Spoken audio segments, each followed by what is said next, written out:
rahmat Allah yang diberikan saat di akhirat secara umum. Pertama, berupa ampunan Allah yang diberikan kepada hamba-hamba terpilih yang dikehendaki oleh Allah Subhanahu wa taala. Yang kedua, nanti ada sifatnya syafaat, yang dengan syafaat itu diperkenankan hamba-hamba tertentu mendapatkan keistimewaan saat di akhirat. Ada yang masuk surga tanpa hisab, ada yang masuk surga dengan cepat, ada yang memimpin keluarganya dengan syafaat yang diberikan oleh Allah karena rahmatnya dan karena amalan-amalan yang ia kerjakan saat di dunia. Ampunan rahmat tadi disebut dengan rahmat di Quran surah 39 ayat 53. Syafaat yang Allah berikan bahkan menjadi pemimpin keluar ke surga nanti, termasuk amalannya ada di Quran surah ke-13 ayat 23 sampai 24. Kemudian yang terakhir ada juga rahmat Allah yang berkehendak memberikan surga kepada hamba-hamba terpilih sesuai dengan amalan-amalan yang ia kerjakan saat di dunia. Ada nanti surganya level bersama para nabi, para rasul, orang soleh, para syuhada, para siddiqin. Itu ada di Quran surah keempat ayat ke-69 yang telah kita bahas terdahulu. Ada nanti surganya di taman surga dengan segala keindahan yang sangat luar biasa. Langsung di dekat tamannya semua nikmatnya diberikan langsung oleh Allah tanpa perantara. Itu ada juga dengan amalannya di Quran surah ke-51 ayat 15 sampai dengan ayat 23-nya. Ada yang tinggal di surga seluas langit dan bumi dengan segala keutamaan-keutamaannya. Itu beserta amalannya disebutkan di Quran surah ketiga Ali Imran ayat 133 sampai 134. Juga ada di surga yang sangat indah yang tidak pernah disaksikan di muka bumi ini, tak pernah terdengar sama kisahnya serupa atau terlintas di benak kita. Walaupun kelasnya disebutkan biasa, tapi keutamaannya luar biasa, di luar batas nalar dan gambaran kita. Itu seperti di Quran surah kedua Al-Baqarah ayat ke-25. Bagi kita yang ingin mendapatkan rahmat dunia dengan sifat rahmannya, baik rizki, sifatnya materi, keturunankah, kebahagiaankah, kesuksesankah, atau rahmat akhirat dengan tiga pemberian utama tadi, maka kalimat Rahman dan Rahim diikat dengan kalimat Bismillah. Karena itu dalam kalimat Bismillah disusulkan kalimat Rahman dan Rahim. Bismillahirrahmanirrahim. Dan telah kita bahas di awal jumpa kita, ba dalam kalimat Bismillah itu bisa bermakna musahabah, bisa bermakna ilsaq, bisa bermakna ghayah. Musahabah sesuatu yang dekat, ilsaq sesuatu yang lekat, ghayah menunjuk pada satu tujuan. Jadi ba di situ kalau disambungkan dengan kalimat Allah Bismillah, maka seakan-akan memberikan pesan kepada kita, jadikan semua tujuan kita dalam beraktivitas lakukan karena Allah. Dan saat mengerjakan itu, rasakan kita diawasi oleh Allah sangat lekat.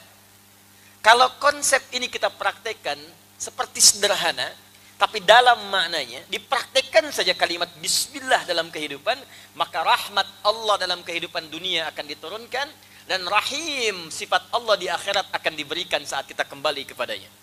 Karena itulah setiap kebaikan, aktivitas yang diawali dengan kalimat Bismillah, maka seketika dituliskan rahmat Allah berupa modal pahala yang akan kita bawa pulang saat kembali kepada Allah. Itu yang dimaksud kalimat Nabi, kullu amrin dzibalin la yubda'u fihi bi bismillahirrahmanirrahim fahuwa abtar. Setiap perbuatan baik yang tidak disertakan kalimat Bismillahirrahmanirrahim atau disingkat dengan Bismillah, maka abtar, terputus. Apa yang terputus? Sifat rahmat akhiratnya. Kalau dunianya mungkin dapat, karena Rahman itu sifatnya luas. Rahman sifatnya luas. Artinya sifat Rahman Allah bisa diberikan kepada baik yang beriman ataupun yang belum beriman, sepanjang dia berikhtiar. Cuma yang membedakan dua nanti. Satu, keberkahan, apakah berkah atau tidak pekerjaan itu. Yang kedua, pahala. Kalau tidak disertakan dengan Bismillah, keberkahannya tak ada. Misal, yang minum itu kan bukan hanya orang Islam, non-Muslim pun minum. Dan fungsi minum itu menghilangkan haus. Jadi kalaupun dia bukan beriman, bukan Muslim, dia minum, hausnya hilang. Jadi syarat untuk hilang haus itu bukan masuk Islam. Ya, non-Muslim pun kalau minum, hausnya hilang. Ya, cuma konsep kita memiliki konsep keberkahan namanya. Apakah yang diminum ini berkah atau tidak? Walaupun Anda muslim, Anda minum tak pakai bismillah, hausnya hilang juga. Anda muslim, tidak pakai bismillah, minum, haus hilang.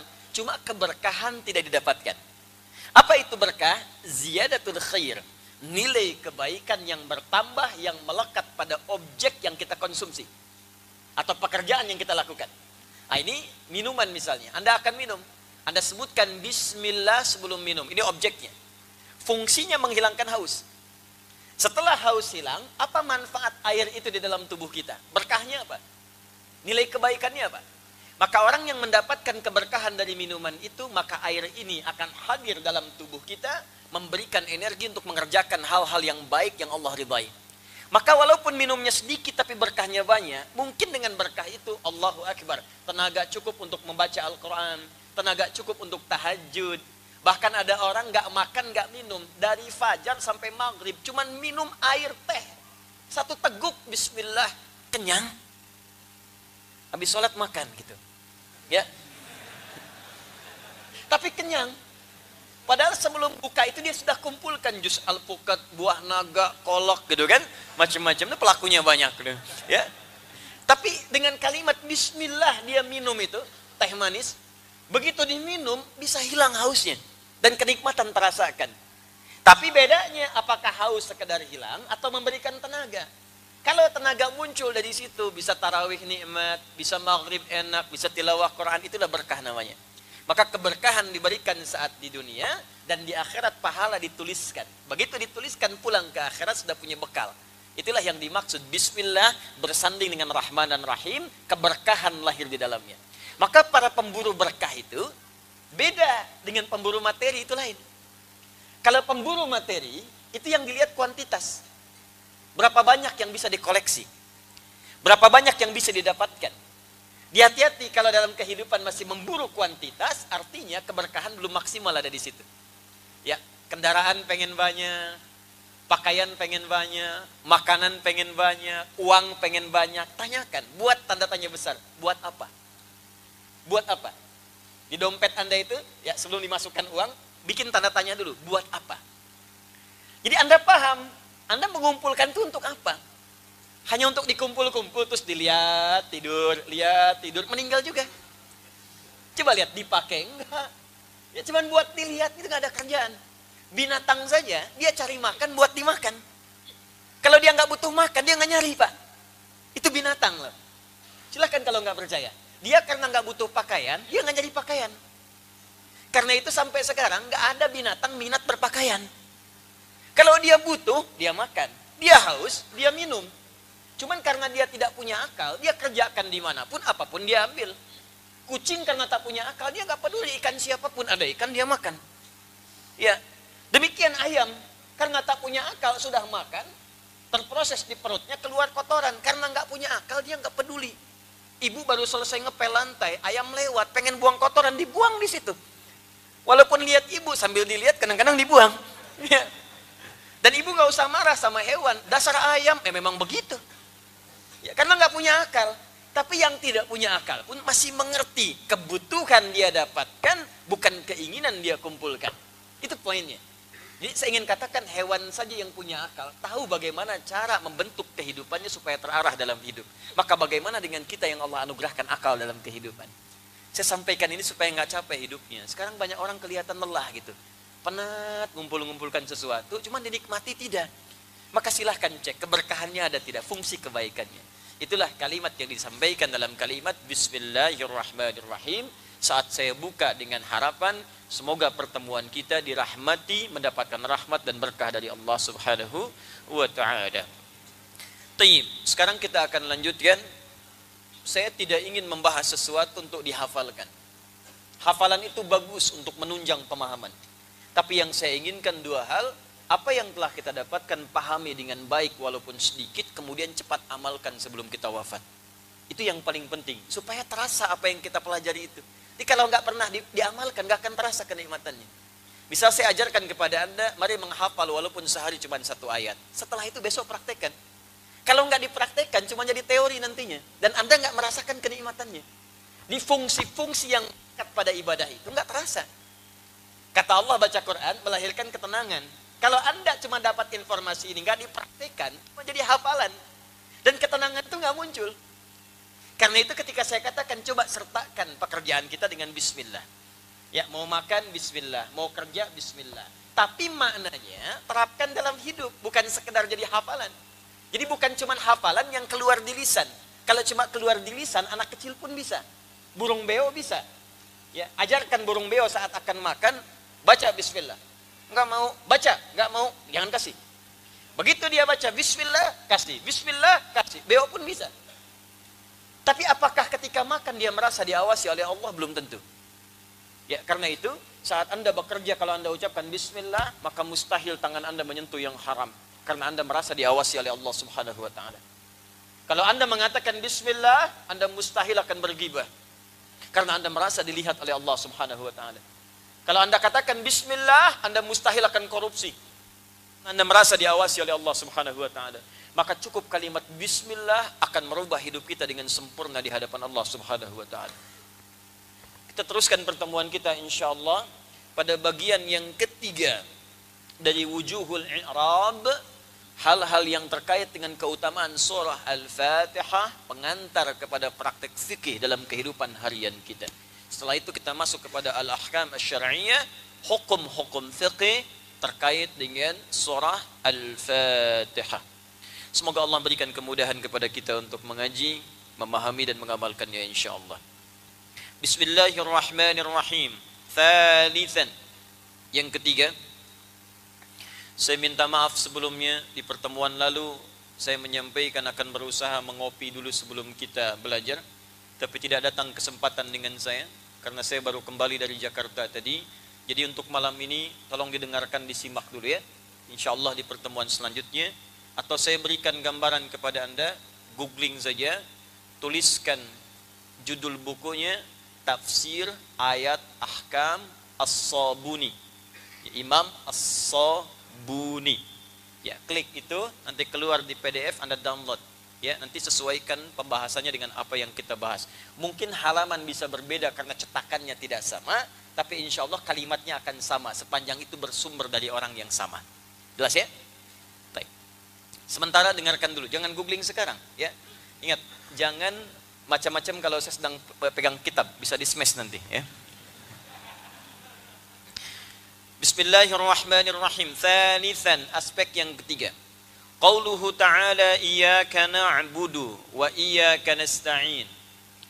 Ada pembahasan yang melekat pada kalimat di firman Allah Subhanahu wa ta'ala, iyyaka na'budu wa iyyaka nasta'in.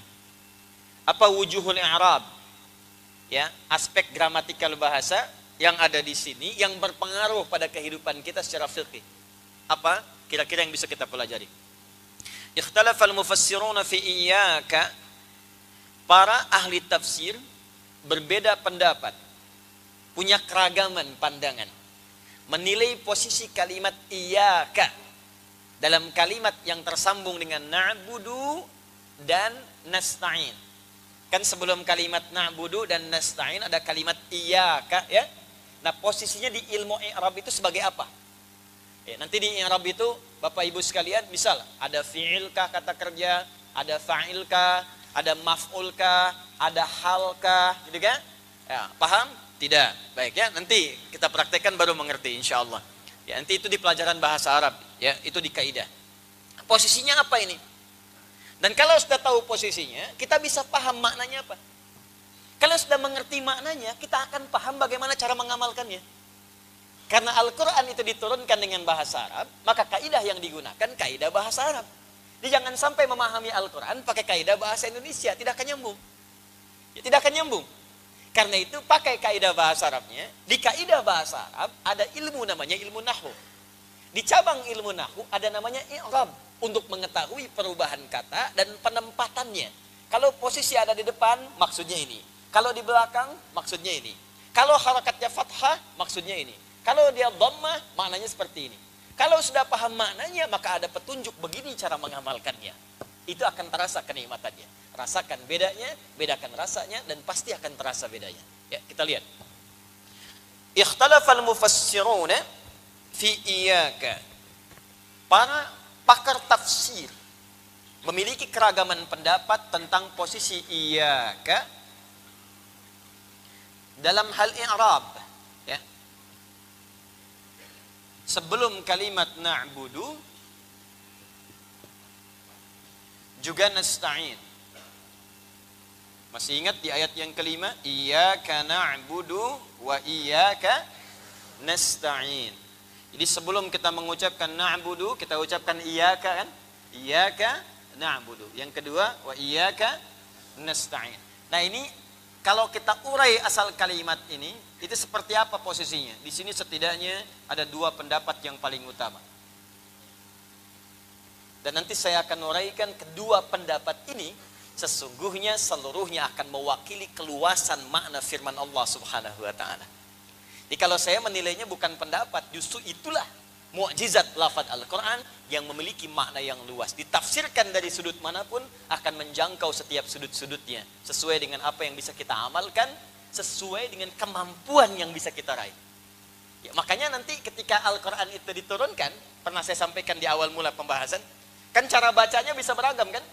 Yang gak bisa baca A pakai E imalah. Jadi wadduha bisa dibaca wadduhe. Ya, jadi bukan pendapat, tapi keluasan yang diberikan sesuai kemampuan hamba untuk mengucapkannya. Maka orang yang nggak bisa baca A, bisa baca pakai E. Dan makna tidak berubah. Wadduha dengan wadduhe, maknanya sama. Ya, sama dengan sepeda, dengan sepeda. Sepeda benda itu juga. Sepeda itu juga. Jelas ya? Nah, maka ini bukan keragaman sekedar ragam atau warna yang berbeda, tapi kemudahan yang Allah berikan sebagai hikmah sehingga ada kesanggupan saat kita mengamalkan apa yang diperintahkan. Jelas? Baik. Bagaimana pendapat yang dimaksudkan? Fadhahabal muhaqqiquna ila annahu dhamirun munfasilun mansubun bil fi'li ba'dahu wa asluhu na'budu wa na'buduka wa nasta'inuka. فلما قدم الضمير المتصل أصبح ضميرا منفصلا والكاف للخطاب ولا موضوع لها من الإعراب. Paham? Tidak. Asal dari kata iyyaka, perhatikan, nanti saya sambungkan ke ilmu balaghah. Ya, awas kita padat ilmu dulu ya, supaya nanti teorinya kita pahami dengan argumentasi yang kuat. Jadi dasar ilmunya jelas. Asal kalimat ini, kalau di bahasa Arab standar, di luar Al-Quran, kalimatnya begini asalnya. Na'buduka. Na'buduka. Ya. Yang ini asalnya nasta'inuka. Begini asalnya. Ka-nya di sini. Ka ini asalnya nyambung dengan kalimat sebelumnya. Ini kata kerja. Na'budu, kami beribadah, sholat, menyembah. Nasta'in, kami minta tolong. Kepada siapa? Kepada Allah. Maka diganti dengan dhamir, kata ganti. Ya, ka, kepadamu ya Allah. Ditarik menjadi kata kedua untuk menghadirkan di hadapan kita seakan-akan kita diawasi. Ini yang disebut dengan ihsan. Makanya saat mengucapkan kalimat ini, rasakan Allah mengawasi kita persis saat sholat. Ini yang jarang orang lakukan. Jadi begitu Anda mengatakan begini, Iyyaka na'budu wa iyyaka nasta'in.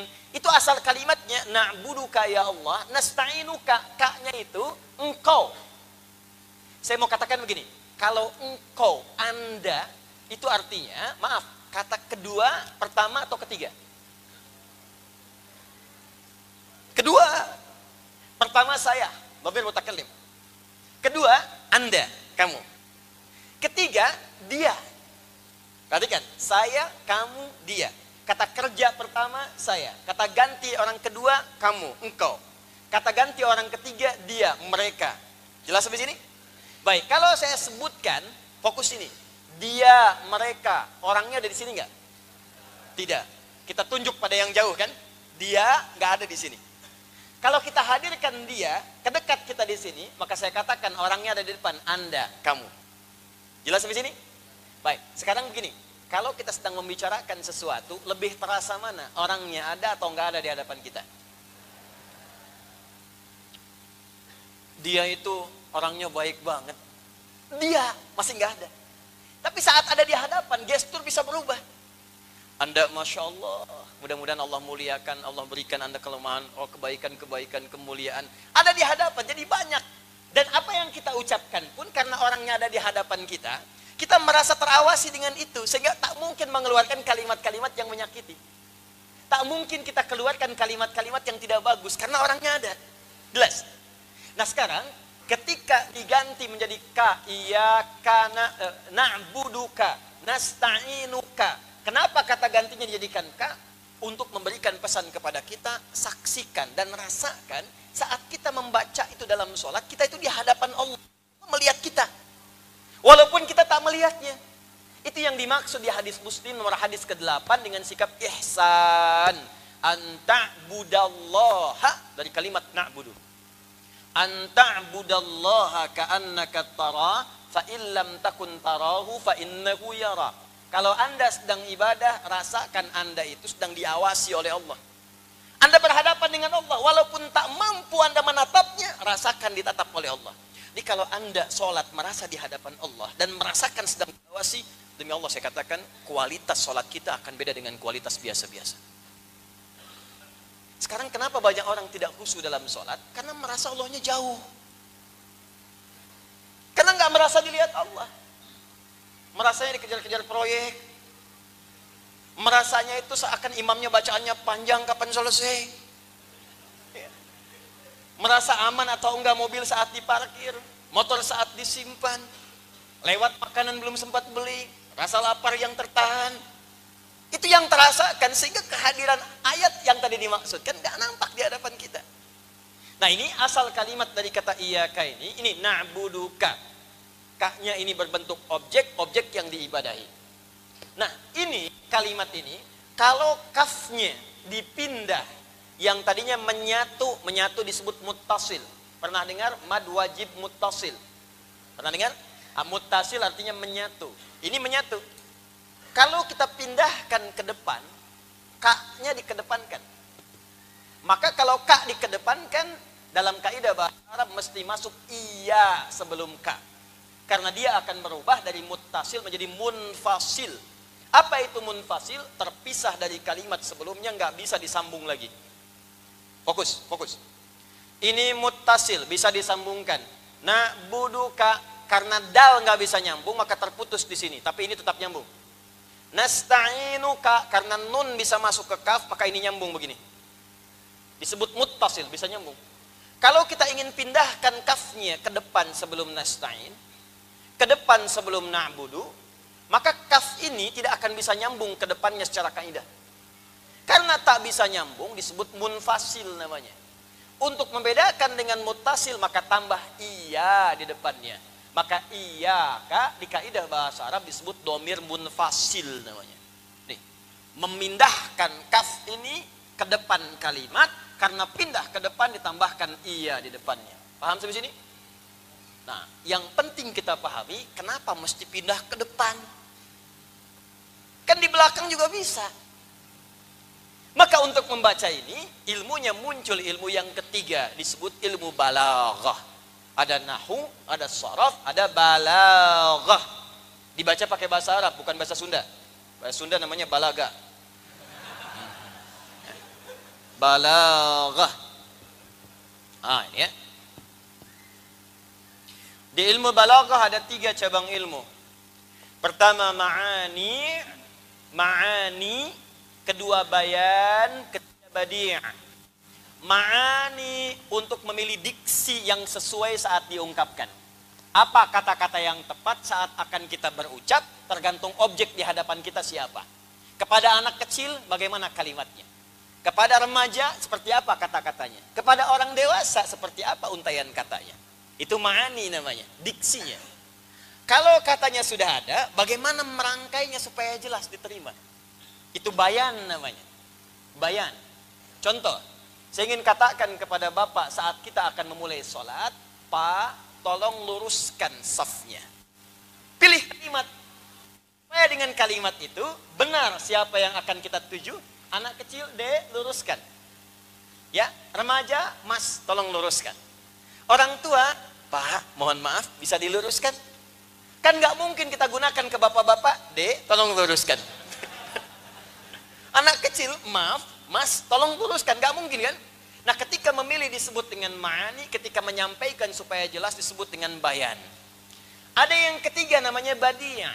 Badi itu ilmu bagaimana menghias kata supaya saat disampaikan orang enak menerimanya. Jadi jangan sampai jelas tapi nggak ngenakin. Pak, tolong lurusin ya. Apa nggak paham juga Bapak? Kan nggak enak. Ya, nah ini disebut badi ya namanya. Ya, Anda mau melamar seseorang dengan kalimat di Arab sering menggunakan badi'ah.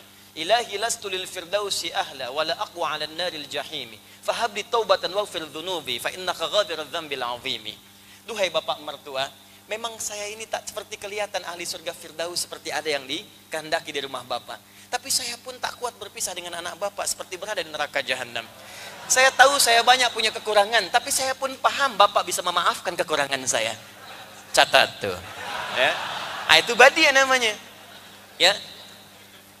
Mama cantik deh kayak rembulan. Itu masih bayan. Mah, bulan pun kalah oleh aura pesona mama. Nah, itu baru disebut dengan badi. Jelas ya? Bapak malam ini mau kemana? Ke hatimu, badi. Jelas? Nah ini, praktek ini, kalau Anda temukan di Al-Quran itu banyak. Ini menggunakan balaghah. Ketika kaf pindah ke depan dan berubah menjadi iyaka, di ilmu balaghah disebut dengan taqdim wa ta'khir. Taqdim wa ta'khir. Taqdim mengawalkan sesuatu. Ta'khir mengakhirkan sesuatu.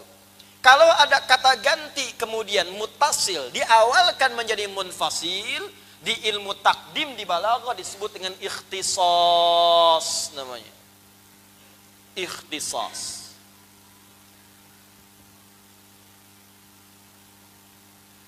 Apa itu ikhtisas? Ikhtisas itu secara singkat lebih dari kata khas. Ada khas, ada ikhtisas, itu beda.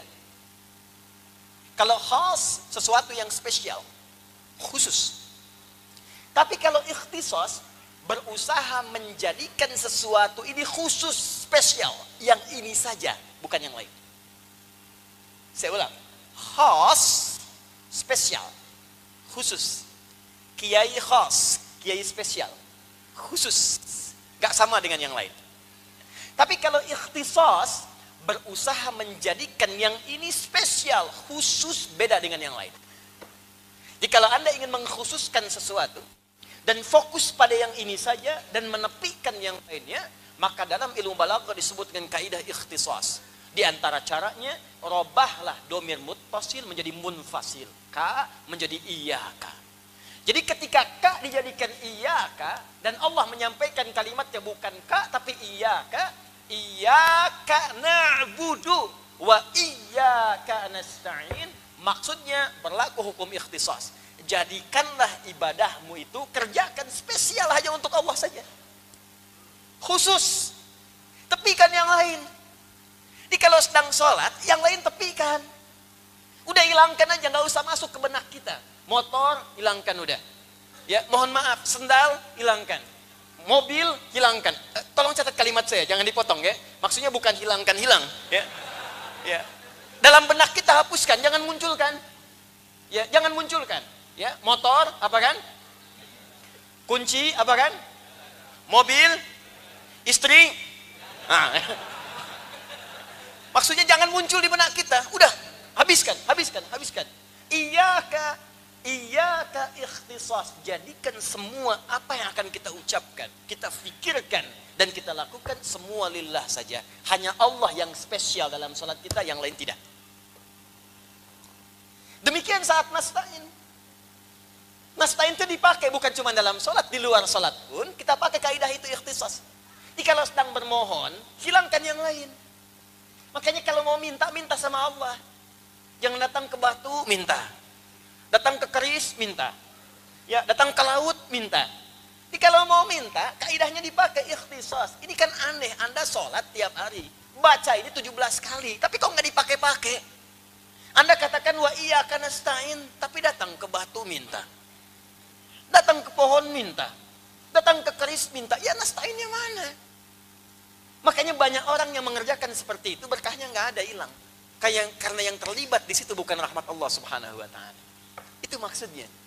Jadi berlaku kaidah ini bukan sekedar diucapkan di lisan, tapi disebutkan pendapat yang pertama, dia disebut dengan domir munfasil dengan kaidah ikhtisas. Maksudnya saat Anda mengucapkan kalimat itu, jadikan dan usahakan alif dan ta-nya berfungsi sebagai menunjuk usaha dengan sungguh-sungguh. Jadi ada ikhtiar di sini. Nih, dari kata khas dimasukkan alif dan ta menjadi ikhtisas. Fungsi alif plus ta. Ini di ilmu sharaf. Di ilmu sharaf. Jadi begini misalnya ya. Ada fataha, kan?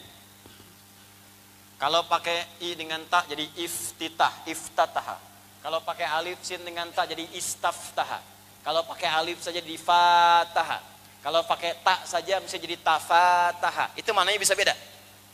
Nah, kalau Anda menemukan alif dengan ta di antara maknanya dari sekian beragam makna, artinya menunjuk pada usaha yang sungguh-sungguh atau jadi berusahalah kalau sedang sholat, semua serahkan karena Allah. Yang spesial cuman Allah, yang khas hanya Allah, yang lain tidak. Jelas. Dan kalau sedang meminta, tepikan yang lain. Mohonlah kepada Allah dengan keikhlasan dan kesungguhan. Dan rahasia di ayat ini, kalau Anda meminta dengan benar, menjadikan Allah sebagai satu tujuan saja. Satu tujuan, satu harapan disebut dengan as-somad namanya. Makanya kita ucapkan kul huwallahu Allahus. Ya, as-somad itu artinya satu harapan yang menepikan yang lainnya. Cuman ini aja ketergantungan kita. Sesuatu yang bergantung kepadanya dan tidak pada yang lainnya, satu itu saja. As-somad namanya. Karena itu, ketika kita memohon, hanya kepada siapa? Allah. Ketika kita ibadah, hanya kepada siapa? Nah, sekarang bagian terakhir, saya belum masuk pada yang keduanya. Ketika kalimat ini dipersatukan dengan waw, masih ingat? Iyyaka na'budu wa di sebelum nasta'in ada na'budu. Antara na'budu dengan nasta'in diselingi huruf waw. Wawunya disebut dengan waw ataf, fungsinya ma'iyah. Ataf menyandingkan sesuatu. Ma'iyah menjadikan keduanya bersama, bergandeng bersamaan.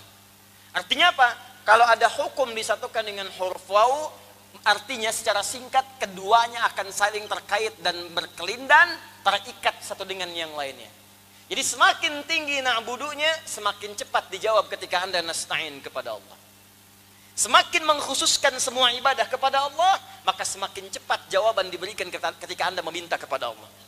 Tapi sebaliknya, kalau Anda campur adukan ibadahnya, katanya mengatakan iyyaka na'budu, tapi juga mengatakan yang lain benar, datang ke tempat yang lain, ikut-ikutan juga, bikin paham yang menjauhkan dari Allah, maka mustahil nasta'in akan diberikan keberkahan ketika itu dijawab oleh Allah Subhanahu wa ta'ala. Makanya tolong dicek kalau ada doa yang belum cepat terjawab, barangkali masalahnya di na'budunya belum maksimal. Coba tahajudnya dilihat, baca Qur'annya dilihat, puasanya dilihat. Nah, kalau sudah rajin, tahajud sudah, puasa sudah, menghafal Quran juga iya, tapi kenapa masalah nggak pernah tuntas? Mungkin iyakanya yang bermasalah, keikhlasannya, lillahnya yang kurang. Anda mungkin ibadah itu untuk ngejar dunia, ya tahajudnya supaya besok kuliah lulus IPK 4, ya, pekerjaannya lancar, ya kan? Semuanya bisa baik. Mungkin ada kaitan-kaitan itu. Itu yang coba kita jernihkan dulu. Tidak salah memang, tapi tidak akan maksimal. Karena motivasi untuk ibadah ada juga nanti jawaban yang menyertainya, termasuk harapan-harapan untuk mewujudkan sesuatu. Tapi ingat, kalau Anda tujukan semua karena Allah, maka Allah pemilik semua jawaban dari harapan kita. Jadi kalau tujuan Anda hanya untuk lulus ujian, maka Allah kabulkan saat Anda berdoa tahajud, ya lulus ujian. Tapi kalau semua tahajud Anda kerjakan karena Allah, bukan cuma ujian yang Allah akan luluskan, tapi semua kebutuhan dunia Anda sampai kembali kepada Allah, Allah akan mudahkan. Jelas? Pendapat kedua, ini kita baru ngaji iyaka, baru satu, ya. Wa dhahaba akharuna ila annahu dhamirun mudhafun ila ma ba'dahu wa la yu'lamu dhamirun udhifa ila ghairi. Pendapat kedua mengatakan ini iyaka itu kata ganti. Asalnya bukan ka yang dimajukan. Memang sudah iyaka. Kalau yang tadi mengatakan iyaka asalnya dari ka. Na'buduka, nasta'inuka, cuma dikedepankan ka-nya jadi iyaka. Jelas? Yang kedua mengatakan ini asalnya bukan dari ka yang dimajukan. Memang sudah iyaka.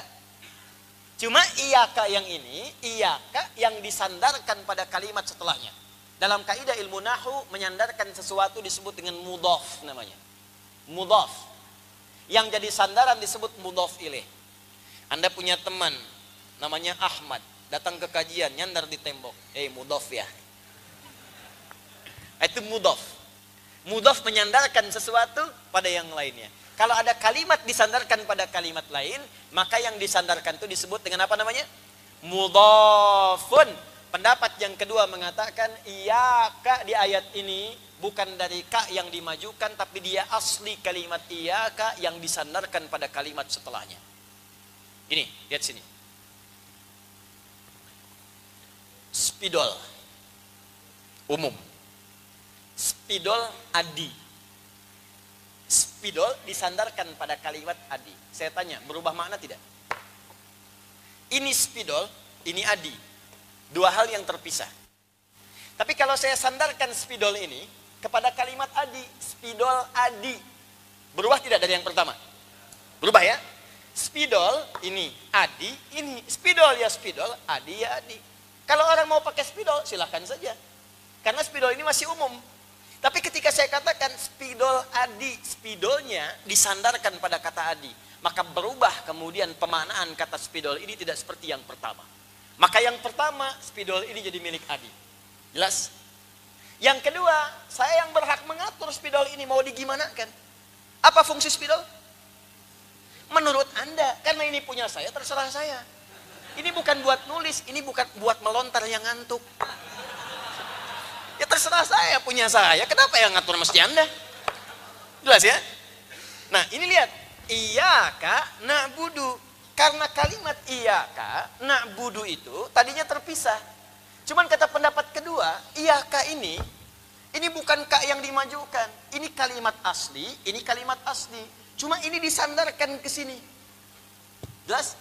Karena disandarkan iyaka na'budu wa iyaka nasta'in. Bukankah sesuatu yang disandarkan menjadi dekat kemudian?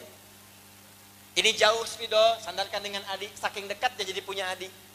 Adi berdiri di samping papan tulis. Adi waqifun jadi semurah. Tapi kalau seperti ini, adi sudah bersandar dengan papan tulis. Adi lasiqun masabura. Adi sudah menempel dengan papan tulis. Saya tanya pada Anda, maaf, apakah sekarang posisi saya sudah dekat dengan papan tulis? Sekarang jauh atau dekat? Sekarang jauh atau dekat? Dekat kan? Ketika kalimat iyaka disambungkan dengan na'budu, seakan memberikan pesan kepada kita.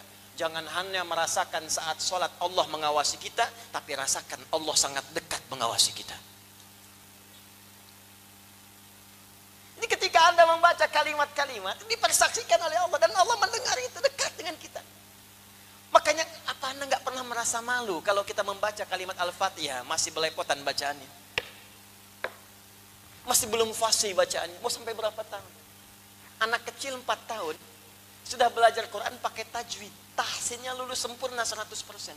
Anda diberikan 40 tahun, sampai malam ini Al-Fatihah masih belum fasih diucapkan. Anda butuh berapa tahun lagi? Apa nggak malu Anda pulang menghadap Allah? Dan 17 kali setiap hari diucapkan. Makanya luangkan waktu sebelum pulang, sebelum film kita diputar saat kembali kepada Allah. Sedang sholat nih. Coba lihat anak-anak kecil, kadang mesti belajar dari kehidupan kita. Kalau ingin kita mendekat kepada Allah, dekat-dekat ke kuburan, lihat orang wafat. Sekarang banyak orang wafat, setiap hari jadi berita. Jadi kalau dulu Nabi memberikan wasiat kepada kita, kalau ingin mencas iman kita supaya terus naik baik, kadang-kadang luangkan waktu untuk berziarah. Datang ke kuburan, lihat mungkin kita esok yang ada di situ. Sekarang Pak Ibu, setiap hari berita tentang orang wafat memenuhi lini masa kita. Di handphone dilihat, ada yang meninggal. Dibuka di TV, ada yang musibah, sekian wafat. Jadi kalau yang tadinya disuruh ke kuburan, sekarang yang wafatnya muncul ke permukaan dan belum kita yakin dengan kematian, maka perlu musibah apalagi mengingatkan kita dekat dengan Allah Subhanahu wa Ta'ala. Coba praktekkan saat sholat. Rasakan Allah mengawasi kita. Malu kalau bacanya nggak enak. Anda pada pimpinan aja bikin proposal harus bagus, nggak bagus dicoret. Sekarang yang menciptakan pimpinan Anda hadir mengawasi kita. Apa kita nggak malu diawasi dalam keadaan yang tidak baik? Barangkali nasta'in itu belum maksimal kita terima ketika kita berdoa karena na'budunya kurang bersungguh-sungguh kita siapkan kepada Allah Subhanahu wa taala. Menutup bagian pertama ini sebelum berpindah kepada poin yang lainnya, nanti poinnya setiap akan sholat berusahalah setiap hari untuk memperbaiki bacaan kita, memperbaiki cara sholat kita, dan bayangkan saat itu Allah mengawasi kita semua. Demi Allah saya katakan akan terjadi perubahan dalam kehidupan dan setiap doa-doa yang kita panjatkan. Telah disampaikan bahwa kalimat iyyaka na'budu wa iyyaka nasta'in, pada kalimat iyyaka terdapat dua makna utama. Yang pertama menyebutkan bahwa iyyaka kedudukannya adalah dhamir munfasil, kata ganti yang terpisah dengan kata kerja setelahnya. Asal katanya ka bersambung dengan na'budu, jadi na'buduka, juga bersambung dengan nasta'in, nasta'inuka. Dikedepankan sehingga terpisah dengan kata kerjanya dari muttasil menjadi munfasil. Maka secara kaidah untuk membedakan muttasil dengan munfasil ditambahkan iya di depan ka. Maka menjadi iyyaka na'budu wa iyyaka nasta'in. Dalam tinjauan ilmu balaghah, ketika dimajukan sebuah dhamir muttasil menjadi munfasil dan dihadirkan di depan, maka disebut dengan ikhtisas namanya. Berusaha mengkhususkan sesuatu sehingga fokusnya pada yang dikhususkan itu saja, bukan pada selainnya. Maka nama yang pertama ini memberikan kesan kepada kita, jikalau kita ingin khusyuk dalam ibadah, ingin fokus hanya menyembah Allah saja, maka berusahalah setiap solat kita, jadikan semua fokus kita hanya untuk Allah saja. Yang lain kita tepikan. Ini yang dimaksud kalimat pembuka saat kita takbir, disebutkan dalam hadis riwayat Abu Daud. Ketika kita bertakbir mengucapkan fayaqulu, kata Nabi, Allahu Akbar. Ucapkan Allahu Akbar. Ada kabir, ada akbar, itu berbeda. Ketika Anda ucapkan kabir, sesuatu yang besar, agung, berharga, penting. Akbar, ismu tafdil, lebih penting. Karim, mulia. Akram, lebih mulia. Iqra bismi rabbikal ladzi khalaq. Khalaqal insana min 'alaq. Iqra wa rabbukal akram. Muhammad, baca. Bukan karena engkau tak pernah punya guru untuk mengajarkan engkau membaca. Bukan karena engkau tak pernah sekolah sehingga engkau bisa membaca. Tidak. Niatkan membaca itu karena Allah yang lebih mulia dibanding semua guru dan tempat-tempat belajar itu. Jadi kalau guru saja bisa mengajar, bisa membaca, apalagi Allah yang lebih mulia daripada itu menjadikan kau sekarang bisa mengikuti bacaan. Itu ismun tafdil. Kita mengucapkan Allahu Akbar. Jikalau ada kabir, maka hanya Allah yang akbar. Satu-satunya yang agung, satu-satunya yang besar, satu-satunya yang istimewa. Karena ada Allah yang paling akbar, maka kabir-kabir yang lain buang. Proyek, masyru' kabir, proyek besar, buang dulu. Bait kabir, rumah besar, buang dulu. Kendaraan yang penting, buang dulu. Karena sekarang saat kita sedang sholat, kita hanya mengatakan hanya Allah yang akbar, yang lain kecil semua. Itu yang dimaksudkan. Makanya ketika tangan mengangkat di hadis Muslim, nomor hadis 397, termasuk juga di Al-Bukhari nomor hadis 711, ketika mengangkat tangan ini hadwaman kibaihi, baik sejajar dengan bahu, ataupun sejajar dengan daun telinga. Di sini, riwayat An-Nasai nomor hadis 1101, di sini, ya. Ketika mengangkat sejajar dengan bahu, ataupun sejajar dengan daun telinga, dua-duanya sama. Yang telapak menghadap ke depan, yang punggung menghadap ke belakang. Buang urusan dunia semua ke belakang. Dan jadikan semua fokus hanya kepada Allah. Hadapkan dirimu ke depan, ke kiblat, dan jadikan Allah yang maha besar. Buang semua ke belakang. Kenapa sholat sering terganggu? Karena ketika lisan mengucapkan Allahu Akbar, dunia pada masuk. Itu nggak dibuang. Itu yang dimaksudkan.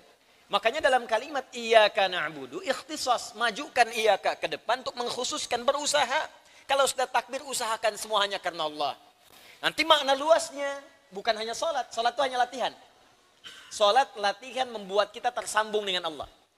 Karena itu ibadahnya disebut dengan sholat dari kata silah. Ya, silah. Wasala yasilu silatan, silaturahim. Ya, kita berkumpul untuk bersilaturahim. Maksudnya apa? Kita berkumpul untuk mengeratkan hubungan. Puncak silaturahim bukan saat kumpul, saat berpisah. Kalau saat kumpul Anda menyapa, wajar orangnya ada. Tapi kalau sudah berpisah Anda mendoakan, Anda juga menyapa juga, Anda juga masih ingat dengan dia, mendoakan yang baik-baik. Itu yang disebut silah namanya. Terhubung walaupun dimensinya sudah terpisah. Ibadah yang melatih kita terhubung dengan Allah disebut sholat namanya. Karena itu dalam bahasa Arab doa pun disebut sholat. As-sholatu hiya doa. Kenapa sholat disebut dengan doa dan doa disebut dengan sholat? Karena saat berdoa kita terhubung dengan Allah Subhanahu wa ta'ala. Makanya kalau orang berhasil sholatnya, bukan sekadar saat sholat, selesai sholat pun dia ingat Allah. Itu yang dimaksudkan. Di konteks luasnya iyyaka na'budu itu bukan hanya saat sholat, pasca sholat pun hubungannya tersambung dengan Allah. Karena itu ketika Anda buka Quran surah keempat An-Nisa, ayat 103. Agak sedikit ke atas sebelah kanan di mushaf. Itu kalimat Allah langsung jelas. Orang yang berhasil sholatnya, selesai sholat dia langsung ingat kepada Allah. فَإِذَا قَضَيْتُمُ الصَّلَاةَ فَاذْكُرُوا اللَّهَ قِيَامًا وَقُعُودًا وَعَلَى جُنُوبِكُمْ. Maka jika sholat telah tuntas Anda kerjakan, orang yang berhasil sholatnya itu, maka dia akan segera. Fa-nya itu langsung, tanpa jeda. Harfu atfin rabitin baina syai'aini bila hudud. Huruf yang menyambungkan dua peristiwa tanpa jeda. Peristiwa pertama sholat selesai, peristiwa kedua pasca sholat. Antara sholat selesai dengan setelah sholat, cepat tanpa jeda dia ingat dengan Allah. Qiyaman, jalan. Makanya orang jalan ingat Allah keluar masjid, gak akan tertukar sendal. Gak ada tertukar sendal. Karena tahu saat akan dipakai, ingat Allah. Mustahil kalau ingat Allah bisa tertukar. Mustahil. Di pekerjaan itu nggak akan menyentuh yang haram. Karena ingat Allah. Dan saat duduk. Duduk, megang komputer, megang buku, nulis. Mustahil mengerjakan yang haram. Wa ala junubikum. Saat tidur pun ingat Allah. Maka kalau tidur ingat Allah, mustahil tidur dengan pasangan orang lain. Ini suami di samping tidur sama pasangan orang. Gitu. Ada sesuatu yang salah. Itu mustahil. Jadi semua dari kepala sampai kaki itu semua terjaga. Jadi kalau orang sudah nekat berbuat maksiat terang-terangan, maka ada yang sangat fatal yang harus diperbaiki. Hati-hati, hati-hati. Dulu orang mabuk sembunyi-sembunyi, sekarang orang bangga mabuk di depan orang. Dulu orang zina sembunyi-sembunyi, sekarang orang selingkuh bangga diberitakan. Awas, ini ada sesuatu yang bahaya ini. Ada sesuatu yang bahaya dan jangan kita menjadi bagian dari peristiwa itu. Ya, mesti contoh yang baik-baik yang bisa kita terapkan dalam kehidupan. Ya, kembalikan kepada pembahasan kita tadi. Jadi iyyaka na'budu bagian pertama melatih kita supaya tetap tersambung dengan Allah dalam setiap aktivitas yang kita kerjakan, jadikan semua karena Allah. Kalau semua sudah karena Allah, maka disertakan di dalam kebutuhan dia, nasta'in, iyyaka nasta'in. Maka semua kebutuhannya akan dikhususkan oleh Allah Subhanahu wa ta'ala sepanjang ia hanya meminta kepada Allah saja. Contoh paling jelas dari keterangan ini, di Al-Quran itu indah Pak, Bu. Menerangkan sebuah teori, ya baik itu informasi, perintah atau larangan, diberikan kemudian penjelasan yang detail, setelah itu diberikan contoh. Supaya kita bisa memahami dengan jelas. Kalau bahasa tegasnya begini, kalau sudah dicontohkan terjadi belum yakin juga seperti apa lagi mesti diberikan penjelasan. Contohnya Maryam. Dan Allah memilih bukan Nabi, bukan Rasul. Supaya kita tidak kemudian mengatakan kepada Allah, dia kan Nabi ya Allah, dia kan Rasul. Allah berikan contoh yang bukan Nabi dan Rasul untuk memberikan pendidikan terbaik untuk kita. Maryam, bukan Nabi, bukan Rasul, seorang perempuan yang sangat salihah, hasil pendidikan kedua orang tuanya. Jadi kalau Anda menginginkan anak yang salih, maka jadilah orang tua yang salih. Ingin anak yang salihah, maka jadilah ibu yang salihah, istri yang salihah. Maka otomatis kesolehan orang tua akan langsung menurun kepada anaknya. Jika itu disiapkan untuk diteruskan. Tapi kalau didiamkan, gak akan nyambung. Didiamkan tuh bapaknya soleh sendiri, ibunya soleh sendiri, gak pernah diturunkan kepada anak. Imran bukan Nabi, Hannah pun bukan Nabi, keduanya bukan Rasul. dipilih oleh Allah untuk memberi contoh kepada kita sampai disebutkan dalam surahnya langsung dengan namanya surah Ali Imran. Al keturunan ke bawah tanpa jeda. Itu al. Ahlun anggotanya. Ailah persatuannya. Ada ailah, ada ahlun, ada usrah, ya, ada alun, itu beda. Usratun, kenapa disebut usrah? Karena mengandung sirrun di keluarga. Sir, kalau sudah berkeluarga, ada banyak rahasia di dalam yang tidak boleh sembarangan dibuka keluar. Nanti itu pembahasan lanjutan di fikih munakahat. Alun, kenapa disebut alun? Karena semua keluarga ini ke bawah, itu soleh semua Pak, Bu. Ali Imran, Imran dengan Hanna menikah, melahirkan Maryam. Maryam solih solihah. Maryam melahirkan Isa, Isa Nabi dan Rasul. Semua keturunan baik itu. Nah, Imran dengan Hanna mendidik anaknya Maryam supaya memaksimalkan na'budu ini dengan konsep iyaka. Bahkan saking ingin mengkhususkan anaknya dekat dengan Allah, dibikinkan mihrab. Supaya anak itu bisa ibadah di dalamnya. Bapak Ibu bisa contohkan nanti di rumah untuk anak-anak nih, ya, disiapkan. Ini untuk sholat dia, baca Quran dia, bedakan dengan tempat biasa. Mulai bisa dilatih itu, ya. Kalau anak masih mulai bermain, gak apa-apa. Namanya bermain, mungkin dia di tempat bermain baca, ini kan? Maaf, bisa jadi di ruang tamu, di kamar, itu gak ada masalah. Tapi kalau nalarnya sudah mulai matang, tempatkan di tempat khusus. Karena kalau anak sudah mulai matang, pikirannya mulai bercabang. Sudah bertanya, sudah mengkaji. Maka dekatkan dengan tempat yang khusus supaya fokusnya bisa terhubung dengan Allah secara sempurna. Maka dibuatkan mihrab oleh bapak ibunya untuk fokus beribadah kepada Allah. Ini teori iyaka tadi. Khusus berusaha. Apa yang terjadi? Di situ didekatkan dengan Allah, diberikan mihrab, dibimbing pamannya Zakaria supaya tidak salah. Awas ya, hati-hati, hati-hati. Jangan sampai ada yang ibadah nggak punya pembimbing. Nanti besok-besok sholat maghrib 4 rakaat nih. Ya. Baik, lihat sini. Apa yang terjadi? Sekarang lihat baik-baik. Ketika na'budu maksimal, maka nasta'in tanpa diminta pun dia datang. Ketika na'budu maksimal, maka nasta'in tanpa diminta pun datang. Quran surah ketiga ayat 37. Paling kiri sebelah bawah.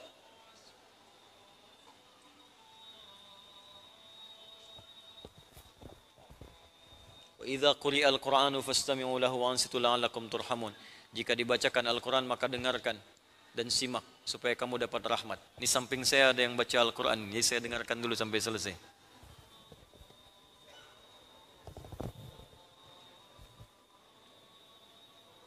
Oh, bukan, itu azan. Azan. Azan tuh, alarm ya, alarm. Ya Masya Allah. Mungkin itu kalangan jin tingkat yang lain sedang menunaikan sholat isya berjamaah. Baru azan dia. Baik. Fokus ini. Baik.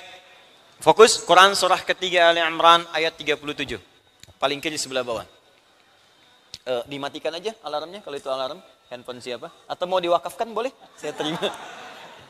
Ambil aja Mas, matikan dari situ. Ya. Fataqabbalaha rabbuha biqabulin hasanin wa ambataha nabatan hasana wa kaffalaha Zakaria. Ada ayatnya? Kullama dakhala 'alayha Zakaria al-mihraba wajada 'indaha rizqa. Qala ya Maryam anna laki hadha? Qalat, lihat baik-baik kalimatnya, huwa min 'indillah. Innallaha yarzuqu man yasha' bighairi hisab. Fataqabbalaha rabbuha biqabulin hasanin. Ketika orang tua itu maksimal meniatkan karena Allah mendidik anaknya supaya dekat dengan Allah, maka diterimalah ikhtiar orang tua itu. Kalau sudah ikhtiar orang tua diterima, maka ringan tugas orang tua, Allah yang seterusnya akan memberikan perhatian maksimal kepada anak itu. Makanya Bapak Ibu kalau dari kecil mendidik anak karena Allah, dekatkan dengan Allah. Bapak Ibu gak akan capek setelah nanti sepuh ke depan. Anak itu dewasa gak akan capek Bu Pak. Coba lihat anak-anak penghafal Quran itu. Orang tuanya gak capek nabung buat haji. Ketika anaknya hafal Quran, Bapak Ibunya ikut haji. Kerabatnya ikut umrah, gurunya ikut juga. Jadi ketika Anda mendekatkan anak Anda dengan Allah, ini langsung jawaban dari Allah. Saya akan buat ringan kedua orang tuanya ketika dia mendapatkan kenikmatan dalam merawat anaknya itu. Awalnya memang susah Bu, gak apa-apa Pak. Kadang bangun malam, ngajak anak untuk tahajud, ngajak anak untuk menghafal Quran. masukin pesantren. Awalnya memang capek. Kadang-kadang sedih, baru dilepas udah pengen balik lagi. Pengen nginep juga di pesantren, kalau perlu pengen nyantri juga gitu kan. Terus baru pulang udah pengen balik lagi, baru sepekan udah mikirin bekalnya habis apa belum. Nanti kalau sudah buahnya mulai dipetik, maka akan terasa nikmat ke dalam jiwa, melekat di dalam hati. Ya, jadi itu yang diberikan oleh Allah.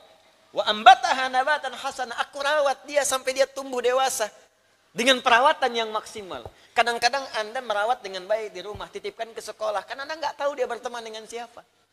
Kalau Allah tidak melembutkan hati teman-teman dia, bagaimana kemudian Allah bisa memberikan jalan kebaikan bagi anak itu tumbuh? Bapak kan nggak tahu apa yang dibeli anak itu saat jajan Pak di sekolah. Mungkinkah makanan itu baik untuk dia? Menjaga kekuatan kemudian memori dia. Siapa? Kalau Anda nggak titipkan kepada Allah, siapa yang merawat dia saat dia tidak bersama Anda? Nah, mustahil titipan itu diterima dengan baik kalau Anda tak punya hubungan baik dengan Allah, Pak, Bu. Mustahil. Anda nggak punya hubungan baik dengan tukang parkir, apalagi musuhan. Pengen nitipin barang Anda di situ, ya langsung ditolak, Cepi. Dari jauh dia dilihat-lihat tuh, ngapain ke sini, langsung tolak. Sekarang Anda pengen nitipkan anak Anda kepada Allah, Anda nggak punya hubungan baik. Udah sholat terlambat, Jumatan nunggu khutbah yang kedua. Kadang-kadang khotib khutbah di belakang bikin khutbah sendiri. Nah, terus setelah itu pengen menuntut sama Allah. Ya Allah anakku, ya Allah ini. Dibangun hubungan baik dulu. Setelah itu apa yang terjadi? Wa kafalaha Zakaria. Ada yang bimbing. Panggil guru ngaji. Bikin mihrab. Ya, dekatkan dengan Allah. Setelah itu, perhatikan kalimatnya. Kullama dakhala 'alaiha Zakaria al-mihrab wajada 'indaha rizqa. Setiap Nabi Zakaria masuk ke mihrabnya Maryam untuk mengantarkan keperluannya, apakah pakaiannya, kebutuhan belajarnya, makanannya, tiba kemudian beliau terkejut karena di dalamnya sudah ada yang diperlukan. Wajada 'indaha rizqa. Kalimatnya umum, semua ada di situ. Butuh buah, ada buah di situ, butuh makan, ada makan di situ. Kalimatnya menggunakan kullama, menunjukkan rutinitas. Jadi bukan sekali dua kali. Di setiap ngantarkan ada penasaran. Ini bapak ibunya nugaskan saya ngantarkan ini, tapi kok sudah ada di situ. Ditanya, qala ya Maryamu anna laki hadza. Maryam, dari mana semua ini? Paman kan yang tugas ngantarkan, kenapa sudah ada di sini? Karena anak ini terbiasa iyyaka na'budu, hubungannya dekat dengan Allah. Anak yang didekatkan dengan Allah, maka yang pertama keluar di lisannya kalimat-kalimat kebaikan yang lekat dengan Allah. Ajari anak Anda subhanallah, alhamdulillah, Allahu akbar, astaghfirullah. Maka apapun yang terjadi pada dirinya, maka kalimat itu yang keluar di lisannya pertama kali. Anak mau disuntik, yang keluar bukan sakit. Astaghfirullah ya Allah, astaghfirullah. Dulu ada anak kecil mau disuntik yang disebut nama Allah. Astaghfirullah ya Allah, ampuni dosaku ya Allah, ampuni. Mau disuntik minta ampuni dosa. Saya menarik tuh anak-anak disekolahkan di sini kita ajarin pendidikan Qur'ani, di kurikulum Quran diturunkan. Itu mereka kalau kosong itu yang disebut Quran. Kosong tuh keluar Quran aja. Lagi main perosotan apa karena kosong tuh yang keluar itu. Quran, hadis, otomatis masuk. Nah sama seperti tadi Maryam otomatis langsung bilang huwa min indillah, paman semua dari Allah. Jadi kalau kita kuat na'budunya, bahkan belum angkat tangan pun Allah tahu apa yang akan dimintakan, sudah diberikan sebelum dimohonkan. Dan dicontohkan Maryam bukan nabi, bukan rasul untuk memberikan pesan kepada kita bahwa semua kaidah ini berlaku bagi setiap hamba Allah yang memaksimalkan ibadahnya kepada Allah Subhanahu wa taala. Saking pentingnya ibadah, Nabi Muhammad pun saat diisrakan bukan gelar nabi dan rasul yang dipanggil, tapi gelar ibadahnya sebagai seorang hamba. Kenapa engkau aku panggil untuk Isra? Karena ibadahmu itu tak tertandingi. Maksimal luar biasa.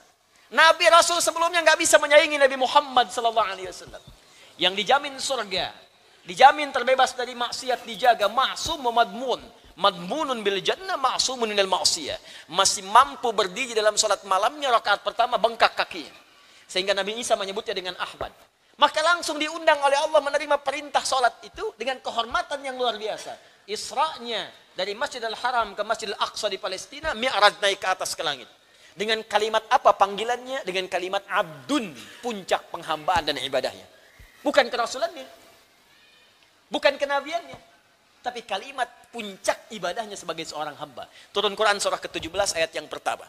Paling kiri sebelah atas. Subhanalladzi asra bi'abdihi. Bukan bi rasulihi, bukan bi nabiyhi. Allah ingin memberikan gambaran kepada kita, semakin tinggi puncak ibadah kita kepada Allah, semakin tinggi Allah akan mengangkat derajat kita dalam kehidupan dunia dan akhirat dengan izin Allah Subhanahu wa taala. Karena itu dalam pendapat yang kedua disebutkan kalau kita ingin maksimal menjadikan itu, maka mudhafkan, idofatkan, dekatkan, tempelkan. Kalau sholat, tempelkan diri kita seakan-akan langsung diawasi oleh Allah, walaupun kita tak mampu melihatnya. Iya kak, saya khususkan karena Allah. Bagaimana caranya? Langsung diajarkan oleh Nabi, supaya nggak ngarang sendiri. Hadis Muslim nomor hadis ke-8, bab ihsan. Ya, iman, Islam, ihsan. Anta'budallaha ka'annaka tarahu. Ta'bud, kita mengatakan na'budu, kata Nabi ta'bud. Kalau kamu sedang na'budu, kamu sedang sholat, kamu sedang ibadah, ka'annaka tarah. Fa illam takun tarahu fa innahu yarak. Rasakan Allah mengawasimu, ada di depanmu, dekat denganmu. Kalau tak mampu engkau melihatnya, maka rasakan Allah langsung yang mengawasimu seketika.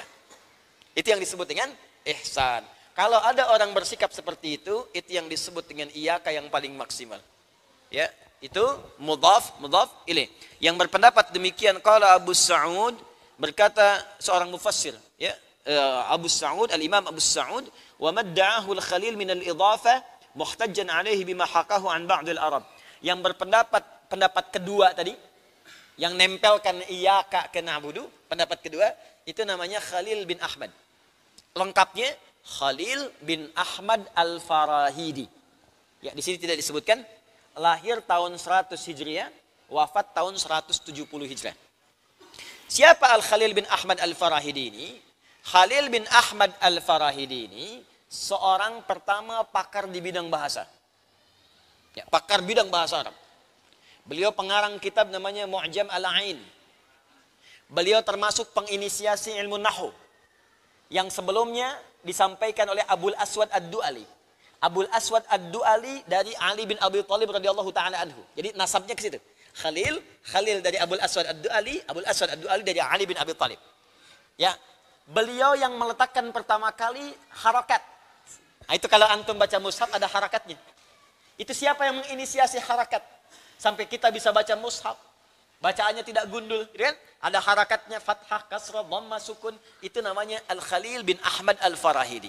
Ya, Khalil bin Ahmad al-Farahidi. Itu orang yang pertama meletakkan dasar-dasar harakat sehingga kita pun bisa membaca mushaf dengan baik sekarang. Khalil bin Ahmad al-Farahidi, beliau pula yang memberikan rumusan ilmu arud. Ini penting saya berikan pengetahuan dulu. Ilmu arud. Al-arud. Jadi maksudnya saya ingin sampaikan, ini pendapat kedua ini bukan berasal dari orang kaleng-kalengan. Dia ini ulama beneran. Ya. Al-arud. Saya termasuk pensyarah di ilmu arud. Saya pernah menuliskan syarah, membuat kitab syarah dengan bahasa Arab. Namanya Minhatul Jalil. Alhamdulillah. Alhamdulillah.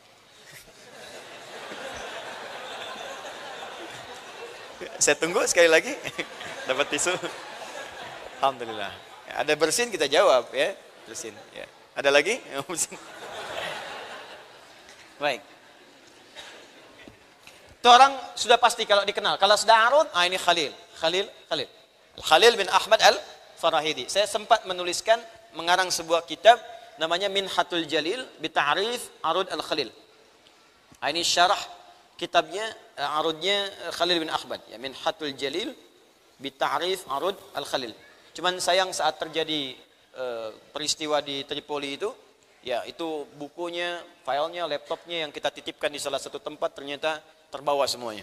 Ya, dan semoga bermanfaat insyaallah. Dan yang penting ikhtiar kita sudah selesai. Ya, kalau kita semua kerjakan berusaha karena Allah, maka nggak akan banyak kekecewaan dalam benak kita. Tapi kalau antum semua kerjakan karena harapan dunia tertentu, banyak kecewanya, Bu. Ibu kalau merawat anak bukan karena Allah, ibu pasti akan banyak kecewanya. Bapak juga begitu. Ya, kalau antum mau sederhana aja, mau taklim ke sini bukan karena Allah, banyak kecewa antum. Tiba-tiba saya yang nggak bisa datang, ya kemana? Dasar DKM nih, DKM yang kena tuh. Ya, tuh semuanya, jadi nggak enak nantinya. Arud ini ilmu penting untuk mengetahui 3 hal. Satu, untuk menilai kualitas syair atau qasidah yang disampaikan oleh orang Arab. Jadi kalau Anda ingin mengetahui kualitas syair atau puisi yang disampaikan orang-orang Arab, maka ini dasar ilmunya. Karena orang Arab itu keutamaannya di sastra. Nah, nanti yang kedua, untuk membedakan Al-Quran dengan syair, itu mesti paham ilmu arud. Karena waktu Nabi diturunkan oleh Allah Al-Quran, dituduh oleh orang-orang Arab pada saat itu, ini syair nih. Maka turun bahasa Al-Quran, wa ma huwa biqauli syair. Al-Quran itu beda, bukan puisi karangan para pujangga. Bukan syair karangan para syuara. Maka diberikanlah kemudian oleh Allah isyarat bagaimana membedakan Al-Quran dengan puisi-puisi biasa. Maka ilmu inilah kemudian diberikan, diilhamkan oleh Allah kepada Khalil bin Ahmad Al-Farahidi, ya, untuk bisa menerangkan kepada kita ini perbedaan antara syair dengan Al-Quran. Apa bedanya? Semua syair orang Arab ternyata disusun berdasarkan rumus tertentu. Ada 17 rumus, disebut dengan bahr namanya. Bahrun. Jamaknya disebut dengan bukhur. Jadi kalau orang Arab bikin puisi itu nggak akan keluar dari sini. Ya, rumusnya ini. Walaupun mereka nggak kenal ilmu ini dulu, mereka nggak tahu ilmunya, cuma salikah, insting mereka langsung bikin. Nah, oleh Khalil diamati, dikeluarkan oleh beliau formulasinya. Oh, ini yang begini, fa'ulun mafa'ilun, fa'ulun mafa'ilu, fa'ulun mafa'ilun, fa'ulun mafa'ilu, disebut tawil. Mustafilun, mustafilun, mustafilun, mustafilun, mustafilun, mustafilun, disebut rajaz. Ya, tawilun lahudunal buhuri fadailu, fa'ulun mafa'ilun, fa'ulun mafa'ilu, kifana min dzikra habibin wa manzili bisaqtili wa baina dakhuli fahawmali. Ini contohnya. Mustafilun, mustafilun, mustafilun, mustafilun, mustafilun, mustafilun. Sautu safiril bulbuli hayya qalbi thamili al-ma'u wa zahru ma'a ma zahri lafzul muqali. Fa anta ya sayyidali wa sayyidi wa mauladi fakam tayyumuni ghuzailun uqayqali. Qataftuhu min wajnatin min fi'li hadzal rajuli faqala la la la la faqad qada muharwili. Wa wal walad wali wali ya wailali faqultu la tuwalwili fabainul lu'ali. Qalat lahu hina kadza inal radidul muqali kahatan kakailali tattabi tabuli. Ulangi. Nah, itu rajaz. Ya. Nah, kenapa penting tahu ini? Untuk membedakan dengan Al-Quran. Al-Quran nggak pakai rumus itu. Silahkan cari rumusnya. Wadduha wal laili idza saja ma wadda'aka rabbuka wa ma qala. Nggak akan ditemukan di sini. Semua orang Arab bikin syair, bikin qasidah, rumusnya pasti kembali ke sini. Mufa'alatun, mufa'alatun, fa'ilatun, mufa'alatun, mufa'alatun, fa'ilatun. طلع البدر علينا من ثنية الوداع وجب الشكر علينا مدعا لله داعي. Madid ketemu, gak akan jauh dari situ. Al-Quran tidak. Makanya kalau orang belajar ilmu arud, dia akan paham Al-Quran beda. Al-Quran bukan bahasa manusia, bukan karya manusia, dia firman Allah subhanahu wa ta'ala yang bukan makhluk. Jadi beriman. Makanya belum pernah Abu Jahal menyoal Al-Quran. Karena tahu ini beda ini. Pernah nggak ditemukan Abu Jahal keberatan dengan pernyataan Alif Lam Mim? Tidak ada. Silahkan cek dalam sejarah. Jadi kalau sekarang ada orang yang nggak ngerti bahasa Arab, iseng-iseng menyoal Al-Quran, keterlaluan. Karena Abu Jahal pun yang paling fasih bahasa Al-Quran tidak pernah menyoal Al-Quran. Itu yang paling menarik. Yang kedua, kita bisa mengerti bagian kedua ini, karena Al-Quran beda dengan syair, makanya orang Arab dulu pun nggak pernah baca Al-Quran pakai irama syair. Setiap kasidah ada iramanya, beda. Ada iramanya. Ya misal kayak tadi kan, madid. Ya, tala'al badru alaina min thaniyatil wada'. Ya, itu kan dari rumus mufa'alatun, mufa'alatun, fa'ilatun, mufa'alatun, mufa'alatun, fa'ilatun. Tapi kan nggak pernah dipakai baca Quran. Wadduha wal laili idza saja. Kan enggak pernah kan? Coba lihat sesude, sesurem, Misyarul Rasid pernah enggak baca pakai gitu? Enggak. Karena tahu ini tuh khusus untuk syair. Makanya kalau lagam udah populer nagamnya dipakai untuk tertentu, jangan pernah dipakai baca Quran. Itu. Makanya enggak usah iseng-iseng karena orang Arab dulu pun enggak ada yang iseng. Nah, ini ngimamin pakai nagom ini, nagom itu. Iya kana budu, wa iya kana stain. Ya bubar. Ini bukan persoalan Islam lokal dengan Islam global. Satu ibadah tuh nggak pernah beda-beda gitu. Dari dulu sampai sekarang, kalau kita paham ilmu, nggak akan tersesat dalam beribadah. Ngerti ya sampai sini ya? Itu yang saya maksudkan. Nah, manfaat yang ketiga, Bapak Ibu sekalian, sebetulnya ada bagian kedua, cabangnya lagi. Jadi kalau kita paham ilmu arud, itu Anda bisa memahami cepat kaidah dasar-dasar ilmu. Karena para ulama dulu kalau ingin menyederhanakan pengetahuan dan dipahami dengan cepat, maka dia akan membuat sebuah nazam yang diambil dari ilmu arud. Contoh, orang dulu bikin puisi, cuman bikin puisi saja dari ilmu arud. Ketika kemudian ilmu dikendalikan oleh orang-orang Islam, maka ilmu arud dipakai untuk membuat nazam, memaksimalkan pengetahuan-pengetahuan yang dipelajari. Maka muncullah ilmu nahwu yang bahasanya banyak. Maaf, sorob yang berjilid-jilid kitabnya. Cuman disusun jadi 1002 bait disebut dengan alfiyah. Kalamuna lafdhun mufidun kastaqim wasmun wa fi'lun thumma harfunil kalim wahiduhu kalimatun wal qawlu am wa kilmatun biha kalamun qad yu'am bil jarni wat tanwini wan nida wa al wa mustadin lil ismi tamyizun hasal bita fa'alti atat wa ya if'ali wa nun iqbalan fi'lun yanjalli. Contoh. Itu kalau Anda hafal itu saja, paham itu, Anda menguasai ilmu nahwu dan sharaf. 1002 bait. Ada Alfiyah Suyuti di ilmu hadis. Ada Asy-Syatibi dalam qiraat. Jadi kalau kita hafal itu, mengerti kita ilmu. Makanya orang-orang Arab dulu itu, ya, Nabi pun mewasiatkan, Umar bin Khattab yang paling perhatian. Kalau Anda ingin tahu tentang makna orang-orang Arab, lihat pada puisi mereka. Kalau Anda ingin tahu kejadian tahun jahiliyah sebelum lahirnya Nabi, tahun sekian ada terjadi apa? Cek puisinya orang Arab. 150 tahun sebelum lahir Nabi, Imre el-Qais pernah melihat seorang pemuda patah hati di tepian sebuah lembah. Ya, itu kisahnya ada dan itu bisa jadi sejarah, tulis, dikeluarkan jadi ilmu. Yang ketiga, ilmu arud itu bisa digunakan untuk mensyukuri nikmat Allah dalam pemberian pahala pada setiap amal. Contoh, nih. Ini jarang dikaji nih, ya.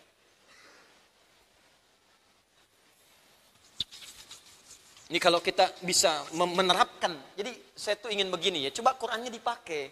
Kata Quran tuh gini, kalau belajar sampai paham. Menghafal boleh, tapi yang dihafalkan tuh pahami.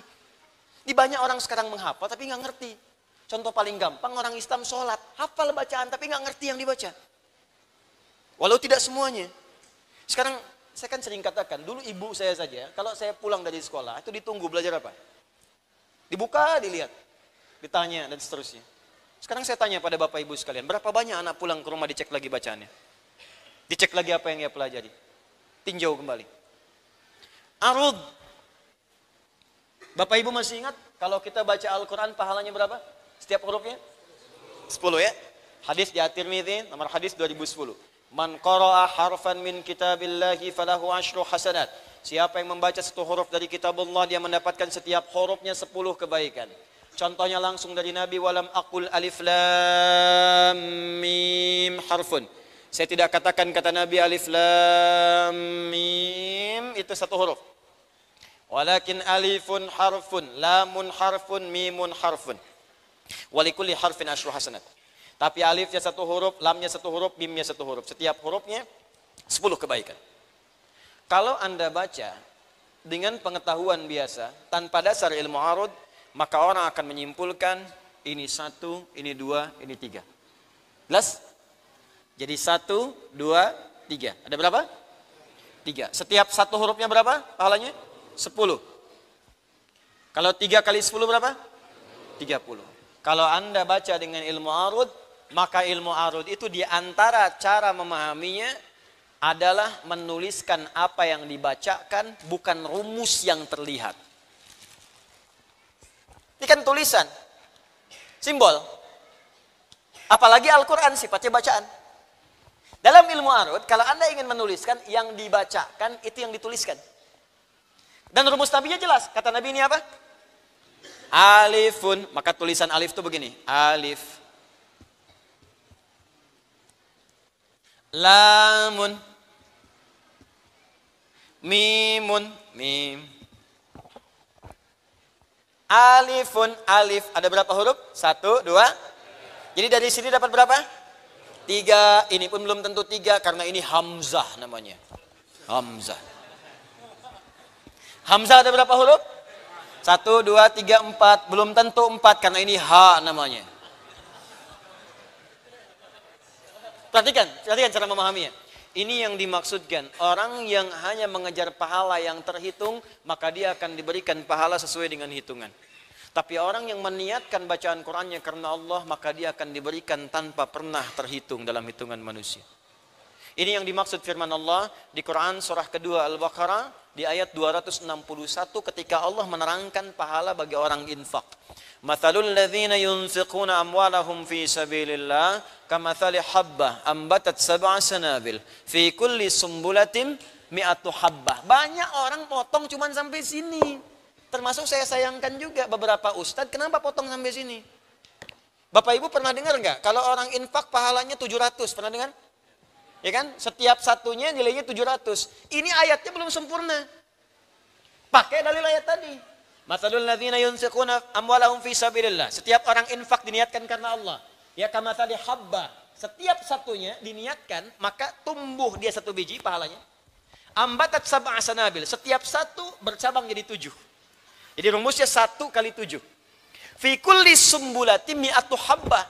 Satu yang jadi 7 tadi, itu bercabang lagi. Setiap cabang satu ini mendapatkan 100 butir. Jadi ini dikali 7, kali lagi 100. Dapat berapa?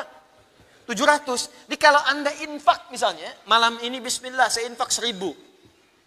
Maka rumusnya 1000 ini jadi 1 ini sama dengan 1. Jadi kalikan 7 kali 100. Jadi 1 dikali 1000 kali 700 jadi 700.000. 700.000 itu bukan berarti nominalnya 700.000. Belum tentu. Maksudnya mungkin pahala itu sekali lipat. Nanti kalau dikalkulasikan diganti jadi dirawat oleh Allah. Tidak sakit senilai 700.000. Kalau kena banjir dipotong 700.000 biayanya di bengkel. Macam-macam. Misal. Gitu ya. Nah ini. Tapi kebanyakan orang. Umumnya walau tidak semuanya. Kenapa berhenti sampai di sini? Kan ayatnya belum selesai. Wallahu yudha'ifu liman yasha'. Dan Allah akan melipat gandakan tanpa batas bagi siapa yang ia kehendaki. Maka jadilah kita kepada yang dikehendaki itu supaya pahala dilipat gandakan tanpa batas. Siapa yang dikehendaki itu? Adalah orang yang tidak pernah berhitung ketika dia beramal. Maka Allah berikan kepadanya hasil tanpa pernah terhitung dalam pikiran manusia sedikit pun. Wallahu wasi'un alim. Karena Allah maha luas pemberiannya dan maha tahu siapa yang ikhlas dalam amalannya. Nah ini apa yang bisa memberikan penilaian itu? Ilmu arud tadi. Jadi kalau antum baca Quran, gak usah ngitung-ngitung. Astagfirullah. Dosa mata saya sekarang ada 19 sampai malam ini. Dilihat, dia tahu sendiri tuh buka WhatsApp jam sekian, salah. Sekali, 2 kali, hitung sama dia. Sekali dosa, sekali lihat, sekali dosa. 19 dosa. Saya pengen taubat. Toha, cukup. To, 1 huruf, ha, 1 huruf. Ya, 1 kali 10, 10 tambah 10, 20, lumayan, hapus.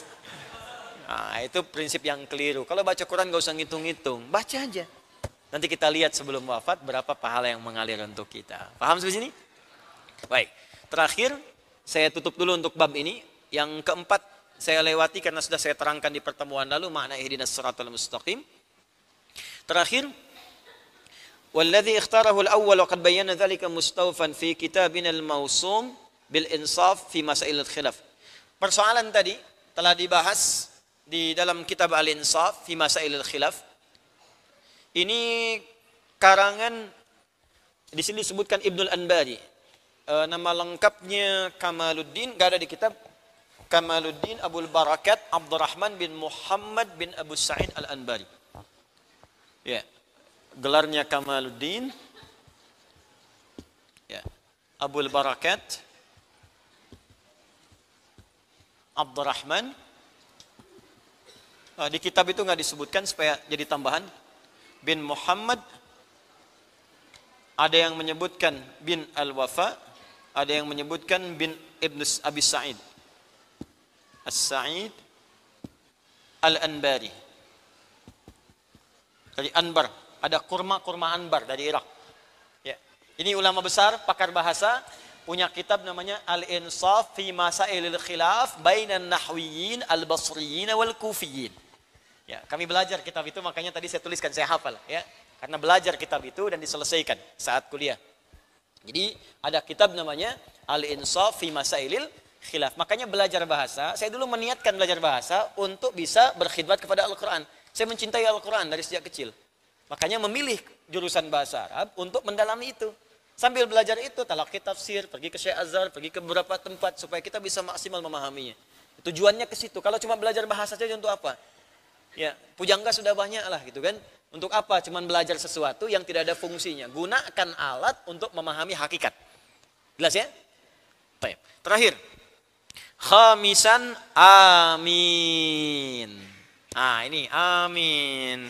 Ismu fi'lin amrin bimakna istajib. Amin itu isim. Isim. Kata benda. Tapi maknanya fi'il, permohonan. Bimakna istajib. Ya artinya istajib, mohon kabulkan ya Allah. Tapi yang ingin saya bahas dua hal. Satu, kenapa bukan ajib tapi istajib? Ada ajib, ada istajib, itu beda. Bukan ajib, ya ajib itu kagum, ajib. Wajahmu ajib, ya. Masya Allah, ini sepeda ajib. Itu kagum, bagus maksudnya. Ya. Tapi ini ajib, hamzah. Ini istajib. Apa bedanya? Bedanya yang ini ajib, yang ini istajib, ya. Kalau ini kalimatnya langsung. Kalau ini menggunakan ista ke depannya. Di ilmu sharaf istaf'ala yastaf'ilu istif'alan, mustaf'ilun, fa mustaf'alun, ya. Istaf'ala. Apa fungsi ista? Ista itu secara umum punya dua fungsi di ilmu sharaf. Fungsi pertama menunjukkan permohonan pada sesuatu. Permohonan pada sesuatu. Azina iznun, izin. Izin itu dari bahasa Arab.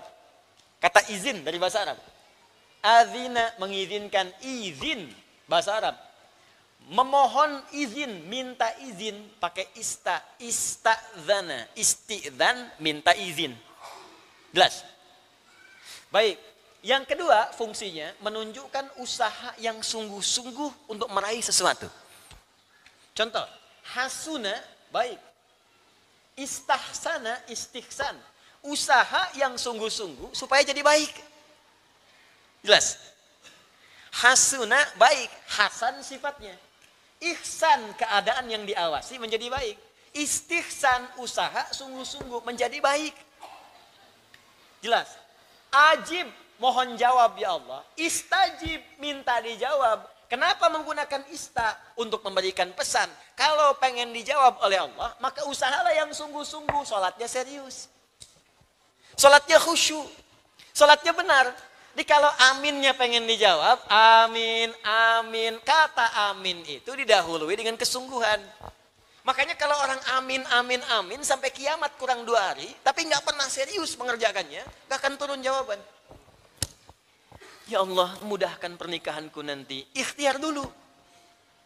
Masya Allah, akhi, kapan menikahnya? Belum ada calon. Mana bisa? Ya Allah, berikan aku nilai sempurna dalam ujian nanti. Ya Allah, amin. Tapi nggak belajar. Malamnya nggak mengulang, yang akan datang jawaban itu. Sholat, tahajud, belajar enggak. Ya nggak nyambung. Jadi segala hal kalau diinginkan untuk dikabulkan, maka ada ikhtiar kesungguhan untuk bisa menyandingkan antara jawaban dengan ikhtiar tadi. Makanya saat Anda ingin diijabah oleh Allah, kan dalam doa-doa Fatihah itu kan ada doa kan? Yang saya ajarkan di pertemuan lalu. Ketika iyyaka na'budu wa iyyaka nasta'in, ihdinas siratal mustaqim, pengen minta apa? Sertakan dalam hati kita. Ya. Nah nanti semua yang disertakan itu ditutup dengan kalimat amin. Begitu amin kita benar, maksud yang benar itu ada kesungguhan. Sungguh-sungguh belajar Fatihahnya, bacaannya benar. Yang kemarin bacaan gak benar, panjang pendek, sekarang minta ke guru supaya dibenarkan. Talaqi al-Fatihah yang benar, memohon kepada Allah, berusaha dengan khusyuk ibadah, wudunya benar. Ketika semua urutan ini benar, wudu benar, berusaha mengucapkan benar, cari pakaian yang halal, sholatnya diusahakan maksimal benar. Begitu Anda mengucapkan amin, akan terjadi perbedaan dalam kehidupan kita. Itu maksudnya. Ini bukan sekedar datang sholat, baca amin. Nah, malaikat juga malas ngelihatnya. Tapi kalau kalau orang sungguh-sungguh, maka perhatikan jawaban Nabi. Perhatikan. Bukan sekedar doanya dijawab. Man wafaqa ta'minuhu ta'minal malaika, ghufira lahu ma taqaddama min dzambi. Orang yang bacaan aminnya bersamaan dengan aminnya malaikat. Aminnya kita meminta dijawab oleh Allah, aminnya malaikat mempercepat jawaban yang diturunkan oleh Allah kepada kita. Jadi kalau ketika kita mengatakan amin, tuh malaikat ikutan amin. Itu hadis Nabi, awas. Kalau Nabi menyampaikan berita gaib, kita percaya, pakai iman. Jangan semua pengen dijangkau akal. Kok nggak kedengeran aminnya malaikat? Kalau kedengeran, ente nggak jadi sholat, Joni. Amin, amin. Udah internet bolong gitu kan. Amin. Amin. Man wafaqa ta'minu ta'minal malaikat. Siapa yang aminnya bersamaan dengan amin malaikat, ghufira lahu ma taqaddama min dzambi. Hadis sahih. Maka dia dapat bonus seketika dosa-dosa yang ia pernah kerjakan sampai detik itu langsung diampuni oleh Allah Subhanahu wa taala. Wah, saya membayangkan kalau salatnya benar itu, Pak. Sejak baca iftitah, Allahumma ba'id baini wa baina khataayaya kama ba'adta bainal masyriqi wal maghribi. Ya Allah, aku merasa punya banyak dosa. Aku akui banyak salahnya. Terus dibayangkan salah-salahnya. Maka mohon ya Allah, jika ini salat terakhir dalam hidupku, jadikan aku dan dosaku terhapuskan. Jauhkan aku dengan dosaku sebagaimana Engkau jauhkan timur dengan barat yang tidak pernah bertemu. Allahumma naqqini minal khataaya kama yunaqqa thawbul abyadu minad danas. Ya Allah, jika memang dosa itu begitu pekat, maka mohon bersihkan seperti pakaian dibersihkan dari noda.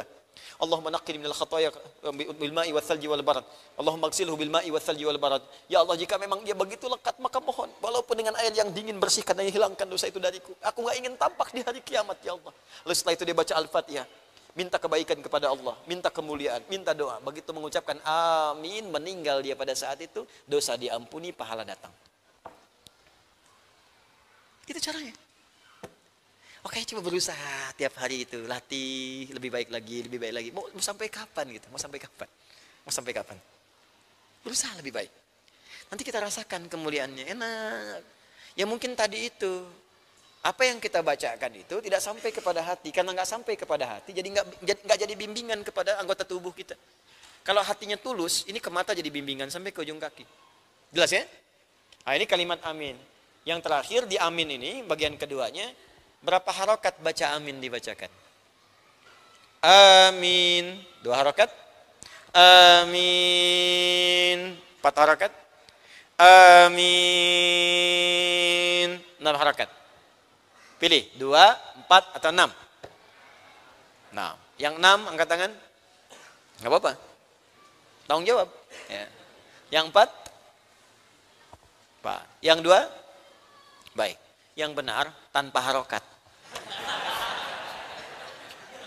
Karena harokat itu dibacakan hanya untuk Al-Quran, maka ada hukum tajwid. Letaklah situ harokat. Ya, harokat itu jangan dibayangkan fathah, harokat, bukan. Makanya saya di metode kontemporer, besok nanti lusa hari Sabtu, saya akan membuka kuliah pertama. Setelah ini saya umumkan, kuliah sekolah terbuka Al-Quran. Pertama kali. Yang saya kemarin sampaikan, nanti insya Allah hari Sabtu kita akan mulai. Setelah ini saya umumkan. Ya, setelah ini saya umumkan. Jadi kalau kita baca Quran, di situ ada harokat. Paling gampang ngitung pakai detik. Misal, 2 harokat jadikan 1 detik. Ya. Bismillahirrahmanirrahim. 1 detik. 4 harokat 2 detik. Bismillahirrahmanirrahim. Alhamdulillahi rabbil alamin. 6 harokat 3 detik. Alhamdulillahi rabbil alamin. Ar-Rahmanir Rahim. Jelas ya? Lebih gampang. 1 detik, 2 detik, 3 detik. Jadi kalau ada di teks-teks 6 harakat, berapa detik? 3 detik. 1 detik berapa harakat? 2 harakat. Jadi kalau setengah detik, 1 harakat. 5 harakat, 2,5 detik. Kalau pakai detik lebih jelas ketukannya. Tak, tak. Karena orang Arab dulu menyebut harakat dengan ketukan. Ketukan, ketukan. Itu yang dimaksudkan. Jadi lebih gampang. Ya. Kalau kita baca Quran ada pilihan bisa 2, 4 atau 6 atau 5, ada. Ya seperti mad arid disukun misalnya. Ya, alhamdulillahi rabbil alamin, arrahmanir rahim, maliki yaumiddin. Kalau tarawih bacanya pakai hadar. 1 detik 2 harakat. Supaya ayatnya dapat banyak, lama berdirinya enggak terlampau lama. Ya kan? Bismillahirrahmanirrahim. Alhamdulillahi rabbil alamin. Arrahmanir rahim. Maliki yaumiddin. Iyyaka na'budu wa iyyaka nasta'in. 1 detik. Tak tak tak. Kalau salat fardu bacakan 2 detik. Ya, pertengahan mutawassit. Supaya apa? Enggak kepanjangan, enggak kependekan. Alhamdulillahi rabbil alamin. Ar-Rahmanir Rahim. Maliki yaumiddin. Kalau sendirian, malam sholat silahkan sampai 6 harakat, 3 detik. Alhamdulillahi rabbil alamin. Ar-Rahmanir Rahim. Maliki yaumiddin. Jangan ketukar, tarawih 6 harakat. Waladdallin.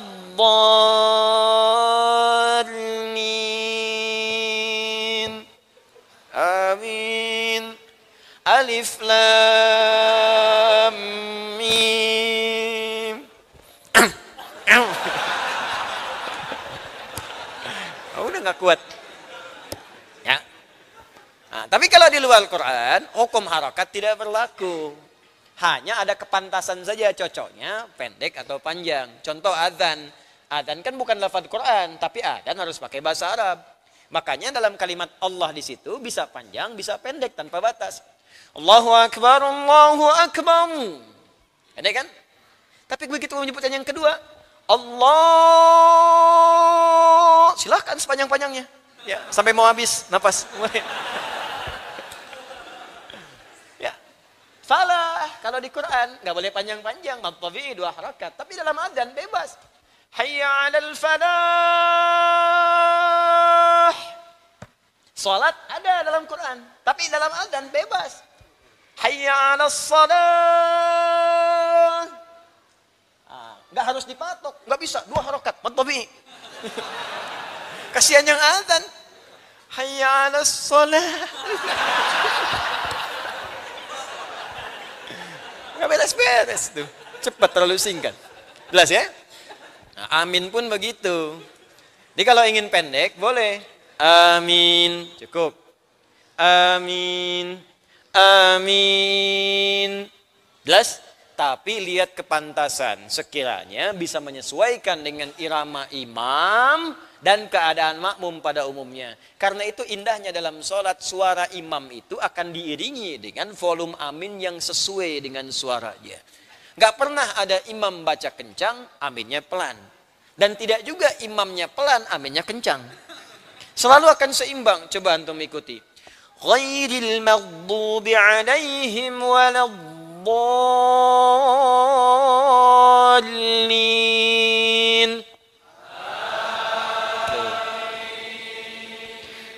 Ghairil maghdubi alaihim waladdallin.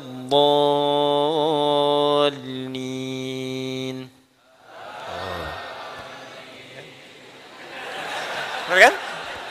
Gak ada imam pelan makmum kencang. Ghairil maghdubi alaihim waladdallin. Amin. Biasanya kode tuh, kode. Kalau rakaat panjang pertama, rakaat pertama imam kepanjangan, maka rakaat kedua makmum mulai ngasih kode. Ya, yang dehem, yang macam-macam, yang aminnya panjang, kencang. Nah, tapi sholat bukan permainan, sholat ibadah. Ya, jelas sampai sini? Baik. Nah, ini bahasan kita selesailah. Kita membahas wujuhul i'rab, tinggal ahkam syar'iyyah. Nah, sebelum masuk ke ahkam syar'iyyah, karena ini pertemuan yang selanjutnya, saya ingin menyampaikan dulu pengumuman kepada Bapak Ibu sekalian. Pertama, singkat saja. Seperti saya janjikan di beberapa hari lalu, bahwa insya Allah kita akan mulai mengeksekusi rencana kita untuk belajar Al-Quran secara sungguh-sungguh. Serius. Mustahil kita bisa mengamalkan Al-Quran kalau tidak mengetahui isi Al-Quran.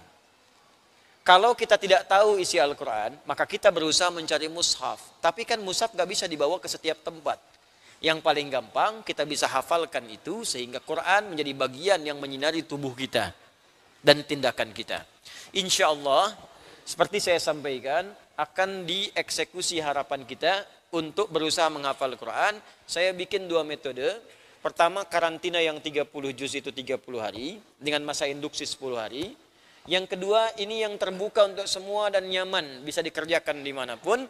Tapi sistemnya saya kontrol dengan rapi, sehingga saya bentuk seperti halnya sekolah. Dan kalau tidak serius, gak usah ikut. Ya, gak usah ikut. Nanti insya Allah kuliah perdananya, itu pembukaannya akan dibuka di hari Sabtu. Hari apa? Sabtu. Tanggal berapa? Nah, saya kan belum kasih info ya. Jadi tidak usah mengarang. Lusa. Sekarang tanggal berapa? 17. Besok 17 Jumat ya. Sabtu 18. Jadi hari Sabtu, lusa. Kalau sudah hitungan Hijriah sekarang masuk Jumat, jadi ngitungnya besok, gitu kan? Tapi kalau hitungan hari ngitungnya lusa. Insya Allah di tanggal 18 di hari Sabtu Januari kita akan memulai kuliah perdana, kuliah umum terbuka. Ini karena terbuka, siapa saja boleh ikut, ini tanpa batas. Ya, baik yang anak kecil, remaja, dewasa, yang sudah sepuh boleh ikut. Yang saya ajarkan nanti ada 3. 1, keutamaan Al-Quran, secara singkat, karena sudah banyak saya terangkan. Kenapa mesti menghafal Quran? Apa hubungan Quran dengan ketentraman hidup dunia? Kebahagiaan dan kesempurnaan nikmat saat di akhirat. Secara singkat nanti saya sampaikan, hanya 15 sampai 30 menit saja. Setelah itu, saya ajarkan metode cepat tajwid praktis. Ya, bagaimana? Ya. Bagaimana memahami kaidah. Jadi nanti kalau bertemu guru manapun, insya Allah kita bisa mengikuti dengan cepat. Saya tidak mengajarkan hafalan. Ini ikhfa, ini idgham, ini munfasil, ini muttasil. Itu juga orang bisa menghafal. Yang saya ajarkan pemahaman. Kalau begini jadi muttasil, kalau begini munfasil. Kalau tutup ini arid disukun, ini dibuka, sukunnya lepas. Ya. Baik. Yang terakhir adalah metode untuk perangkat menghafal. Bagaimana menghafal secara santai dan tanpa sadar setelah selesai kita hafal Quran. Ya, memang kan harus selesai dulu, setelah selesai hafal Quran, kan? Nah, cuman kapan itu hafalnya? Seperti apa santainya? Tak terasa nanti. Tiba-tiba Anda 1 bulan udah hafal 1,5 juz aja, saking santainya. Dapat. Nanti kita sudah urutkan. Nah besok, lusa itu, Sabtu, itu masih kuliah umum, semua bisa ikut. Tapi setelah itu, saya sudah siapkan sistem registrasi, ada adminnya, ada semuanya, dan Anda harus mulai terdaftar kalau ingin serius. Karena di situ akan dipantau, ada setorannya, ada nanti kontrolnya, ada wisudanya, ada ijazahnya, ada sertifikatnya, ada tahsinnya. Ya, itu nanti akan berlangsung setiap tahun karena targetnya setiap wisuda setahun. Kalau ingin cepat 30 hari, kalau ingin santuy ya sekitar 1 tahun lah. Ya. Nah. Tapi kalau udah registrasi Anda nggak bisa main-main. Ya besok kuliah umum nggak apa-apa. Tapi kalau sudah mau masuk, ingin ikut silahkan ikut. Sama-sama kita jadi ahli Quran, menghafal bareng-bareng. Ya, dan saya nggak seperti sekolah lain. Pada umumnya. Nanti besok saya terangkan lah lebih tepatnya seperti apa. Ya Ustadz, apakah ada biayanya, apakah ada SPP-nya? Nanti besok saya terangkan. Tapi nggak akan ada SPP seperti yang misalnya umum, tidak. Karena saya tidak akan pernah bertransaksi dengan Al-Quran. Paling-paling saya latih Anda beramal. Teman-teman, kita mau kumpul tempat ini. Di tempat ini mungkin nanti kita kumpul sewa tempat. Kita mau iuran ini sewa tempatnya, siap, kan? Teman-teman yang ada admin mungkin beli ini perlengkapan gini, ini kita wakafkan langsung karena Allah jadi amal soleh kita. Bisa ya sudah kita kerjakan. Kalau nggak ada nggak perlu iuran. Kalau saya punya uang cetak musaf saya cetak. Kalau kita mau sama-sama ya kita di situ sama-sama cetak. Jadi itu sistem saya. Dan saya tidak menarik sedikit pun dari Anda kecuali nanti yang menjadi amal soleh untuk Anda. Misal, teman-teman kita wakaf, yang registrasi syaratnya nggak ada apa-apa kecuali wakaf saja. Wakaf itu kita serahkan lagi pada orang supaya mereka menghafal lagi. Anda yang belum punya ini dapatkan hasil dari orang lain supaya Anda bisa belajar dengan baik. Pahala mengalir pada orang, punya orang mengalir kepada Anda. Ya, itu yang saya jadikan. Jadi insya Allah nggak ada SPP, nggak ada yang lain-lain. Paling-paling kalau sebulan dari 50.000, 100.000 itu untuk kumpul, untuk barang-barang, untuk yang lain-lain. Nah, itu diinformasikan. Insya Allah dengan modal pulsa 50.000, mudah-mudahan dapat nanti komunikasi akhirat yang lebih baik dengan izin Allah Subhanahu Wa Taala. Itu pun kalau ada, kalau enggak berarti enggak ada apa-apa. Jelas sampai sini? Baik. Itu 2. Tempatnya di mana? Nah, ini dia. Tempatnya di Masjid Al-Azhar. Dengarkan dulu. Kan mesti dipilih. Mesti dipilih, ya, mana tempat yang paling memungkinkan, yang paling cepat bisa kita dapatkan. Di Alisan sudah malam ini.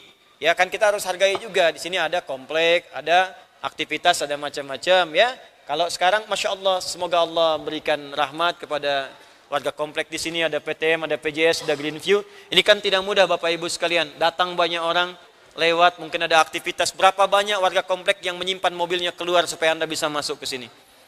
Berapa banyak warga komplek yang tidak keluar rumah, ya, supaya Anda bisa nyaman belajar dan sebagainya. Termasuk teman-teman yang pajang, yang nyimpan makanan macam-macam. Makanya sering saya katakan, keluar dengan tertib, jangan buang sampah sembarangan, karena ada hak dan mereka juga yang harus dapatkan dalam kebaikan. Dan saya pun memberikan pesan kepada teman-teman sekitaran yang ikhlas, supaya Allah berikan pahala kepada kita. Ini Allah berikan masjid di sini untuk kebersamaan kita semua. Jangan sampai dengan masjid ada keributan, ada macam-macam. Jadikan sebagai berkah untuk semuanya insya Allah. Ya. Nah, nanti hari Sabtu kita di Al-Azhar, jamnya jam 8. Ya, saya harus bikin bagaimana lagi. Ntar saya buat jam 10, yang bilang sini ya. Saya bikin jam 12, yang sini ya. Saya bikin tengah malam, yang datang pocong. Gimana sih? Udah, salah satu. Kalau nggak bisa datang, ada wasilah, kita rekam. Anda nanti di situ simak. Ya, baik. Kalau nggak bisa datang, bisa tersambung live. Tapi pendaftaran dibuka online setelah itu. Jadi walaupun tidak sempat hadir, Anda bisa mendaftar langsung. Kita sampaikan nanti. Ya. Nah, gimana petunjuk lengkapnya? Nanti insya Allah di media sosial kami, Adi Hidayat Official. Nanti di Instagram akan muncul flyernya. Mungkin malam ini kalau nggak besok. Ada flyer nanti, nama sekolahnya apa, tempatnya apa. Setelah taklim besok, kuliah umum, akan langsung dibuka registrasi. Nanti registrasi itu Anda daftar, masuk. Datanya dikumpulkan, nanti ada langsung di admin, Anda akan dihubungi. Begini caranya, dibikin kelompok, teknisnya hari Sabtu saya terangkan lah, dengan lebih jelas lagi insya Allah. Paham sampai sini? Jadi saya cek dulu secara umum. Hari apa? Jam berapa? Sampai jam berapa? Belum tahu, bagus. Ya, jam 8 sampai setengah 11. Ya, jam 8 sampai setengah 11, karena setelah itu saya akan ke Bandung. Ya, jam 8 sampai setengah 11. Kemudian materinya ada 3 pokok. Tempatnya di mana? Al-Azhar mana? Belum tahu ya, jangan ngarang. Al-Azhar Kalimalang di sini. Ya, jadi bukan yang di Kebayoran. Ya, bukan di Kebayoran, bukan di Bintaro, tapi yang di Kalimalang. Ya, mudah-mudahan dengan taklim di situ kali itu tidak malang lagi gitu ya. Nah, yang di sini di samping. Paham ya? Baik. Terakhir, Kamis depan, malam Jumat pekan depan, saya akan izin dulu.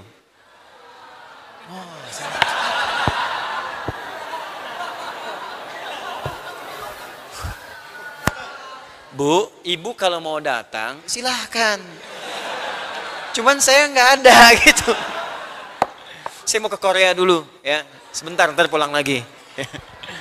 Ya, Korea, Cipanas, sanaan dikit. Ya. Saya mau persiapan, mau ke Korea dulu. Dan teman-teman di Korea, insya Allah, saya akan berada di Busan, insya Allah. Dan kita berjumpa di sana. Kita tersambung nanti dari sana. Simak dulu Bu ya, dengan baik. Jadi malam Jumat pekan depan, sementara saya tidak bisa mengisi, kita libur dulu. Nanti kita sambung lagi di Jumat berikutnya. Tapi insya Allah, materi-materi itu akan tersambung nanti dari Korea ke kita. Dan kita akan menyapa teman-teman dari sana yang boleh jadi menginspirasi kita yang ada di sini insya Allah. Ya, nama sekolahnya tahu? Ya.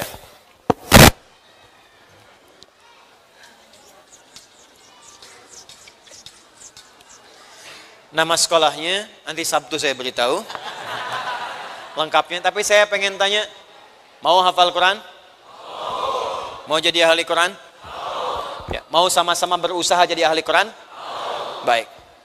Usahakan jadi ahli Quran. Jadi sekolahnya namanya UAH. Usahakan ahli Quran. Usahakan jadi ahli Quran. Oke? Oke. Nah, maka brandingnya UAH oke. Enggak, ini enggak bercanda, nama sekolahnya UAH, usahakan jadi ahli Quran ya. Target kita sampai wafat. Targetnya sampai wafat. mudah-mudahan Allah meridhai kita semua.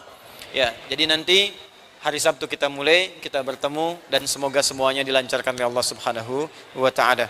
Malam hari ini saya akan ada banyak hal yang saya kerjakan dulu. Ada hal-hal yang teman-teman ingin sampaikan bisa disampaikan lewat admin kami dan mudah-mudahan semuanya diberikan keringanan oleh Allah Subhanahu wa taala. Allahumma taqabbal minna innaka antas samiul alim wa tub alaina innaka antat tawwabur rahim. Allahumma 'allimna ma yanfa'una wa 'allimna ma jahilna. Allahumma waffiqna ma ta'allamna linafhama bih wa waffiqna ya Allah ma fahimna lin'amala bihi. Ya Allah, anugerahkan kami ilmu yang bermanfaat yang mengentaskan ketidaktahuan kami. Anugerahkan kami ilmu yang bermanfaat yang membimbing kehidupan kami lebih baik dalam pandangan-Mu. Allahumma ya Allah, bimbing kami untuk memahami apa yang kami pelajari dan bimbing kami untuk mengamalkan apa yang telah kami pahami. Allahumma alif baina qulubina ati anfusana taqwaha wa zakkiha anta khairu man zakkaha anta waliyuha wa maulaha. Ya Allah, lembutkan hati kami, satukan diri kami, jauhkan kami dari perpecahan ya rabbal alamin. Beningkan hati kami dari kotoran-kotoran jiwa yang mengotorinya. Engkau pemilik jiwa kami ya Allah, Engkau yang paling mengetahui keadaan hati kami. Allahumma janibna minat tafraqah. Ya Allah, jauhkan kami dari perpecahan. Wahid sufufana, satukan saf kami ya Allah. Barik fi umurina dan berkahi segala aktivitas dan kegiatan kami. Allahumma idza kana hunalika ya Allah naktah sauda fi qulubina tahjubuna min ridhak. Allahumma kaffir 'anna sayyi'atina wa ya Allah likay nataqarrab ilaika bi islah. Ya Allah, jika ada noda-noda dosa terpatri di malam ini dalam jiwa kami yang menghalangi dan menghijab kami untuk mendekat kepadamu ya Allah, mendapatkan ridhamu, maka mohon di malam ini hapuskan semua kotoran dan noda dosa itu ya Allah. Beningkan jiwa kami agar kami bisa mendapatkan cahayamu, kembali kepada fitrah kebaikan, mendapatkan ridhamu. Allahumma ij'al baqiyata hayatina hayatan thayyibah wa akhir hayatina husnal khatimah. Ya Allah, jika terbuka lembaran kehidupan kami untuk hidup di esok hari, maka jadikan sisa hidup kami bermanfaat dalam hidup kami. Dan bila pun malam ini kami mesti kembali kepadamu, jadikan akhir hidup kami husnul khatimah. Allahumma ya rabbal alamin zuqna warzuqna rizqan halalan thayyibah ya Allah, halalan thayyiban li wafa'i duyunina. Ya Allah, anugerahkan limpahan rezeki kepada kami untuk mengentaskan utang-utang kami. Jika ada di tempat ini orang yang berpiutang ya Allah, atau orang yang punya utang, maka mohon ya Allah berikan limpahan rezeki untuk melunasi utang-utang mereka. Jauhkan ya Allah dari beban-beban kehidupan, dari beban utang, beban keburukan. Allahumma idza kana hunalika man ta'assara fi hayati fayassir lahu misrahum fa inna ma'al usri yusra kama qaulika ya arhamar rahimin. Ya Allah, jika sedang ada yang mengalami kesulitan di malam hari ini, maka berikan kemudahan kepada mereka seperti Engkau janjikan dalam firman-Mu inna ma'al usri yusra. Seperti Engkau janjikan dalam firman-Mu yuridullahu bikumul yusra wa la yuridu bikumul usra. Allahumma ya Allah, in kana hunalika minal marid fashfihi shifaa'an ajilah. Jika ada di antara kami orang yang sakit atau keluarganya, kerabatnya, maka mohon sembuhkan dengan kesembuhan terbaik. Allahumma rabbana atina fid dunya hasanah wa fil akhirati hasanah wa qina adzabannar. Allahumma ya Allah, Allahumma ya rabbal alamin, Allahumma ya arhamar rahimin, irhamna fid dunya wal akhirah. Ya Allah, pemilik Rahman dan Rahim, anugerahkan rahmat-Mu kepada kami di dunia dan anugerahkan rahim-Mu kepada kami di akhirat. Allahumma barik ya Allah biladana Indonesia wa taj'alha ya Allah, ij'alha balatan thayyibatan wa anta tarda anha. Ya Allah, jadikan negeri kami Indonesia balatun thayyibatun dan Engkau ridha dengannya. Ya Allah, bimbing para pemimpin kami agar bersikap adil dalam kepemimpinan mereka. Ingatkan mereka ya Allah bahwa mereka akan wafat dan kembali kepadamu, dan jaga para ulama kami agar mereka ikhlas dalam berdakwah. Jauhkan ya Allah para ulama kami dari perpecahan, dari segala sifat-sifat buruk, dari niat-niat yang kotor. Allahumma jadikan kami sebagai hamba-hamba-Mu yang saleh. Bifadlika subhana rabbika rabbil izzati amma yasifun wa salamun alal mursalin wa akhiru da'wana subhanakallahumma wa bihamdika asyhadu an la ilaha illa anta astaghfiruka wa natubu ilaik walhamdulillahi rabbil alamin. Thumma assalamu alaikum warahmatullahi wabarakatuh.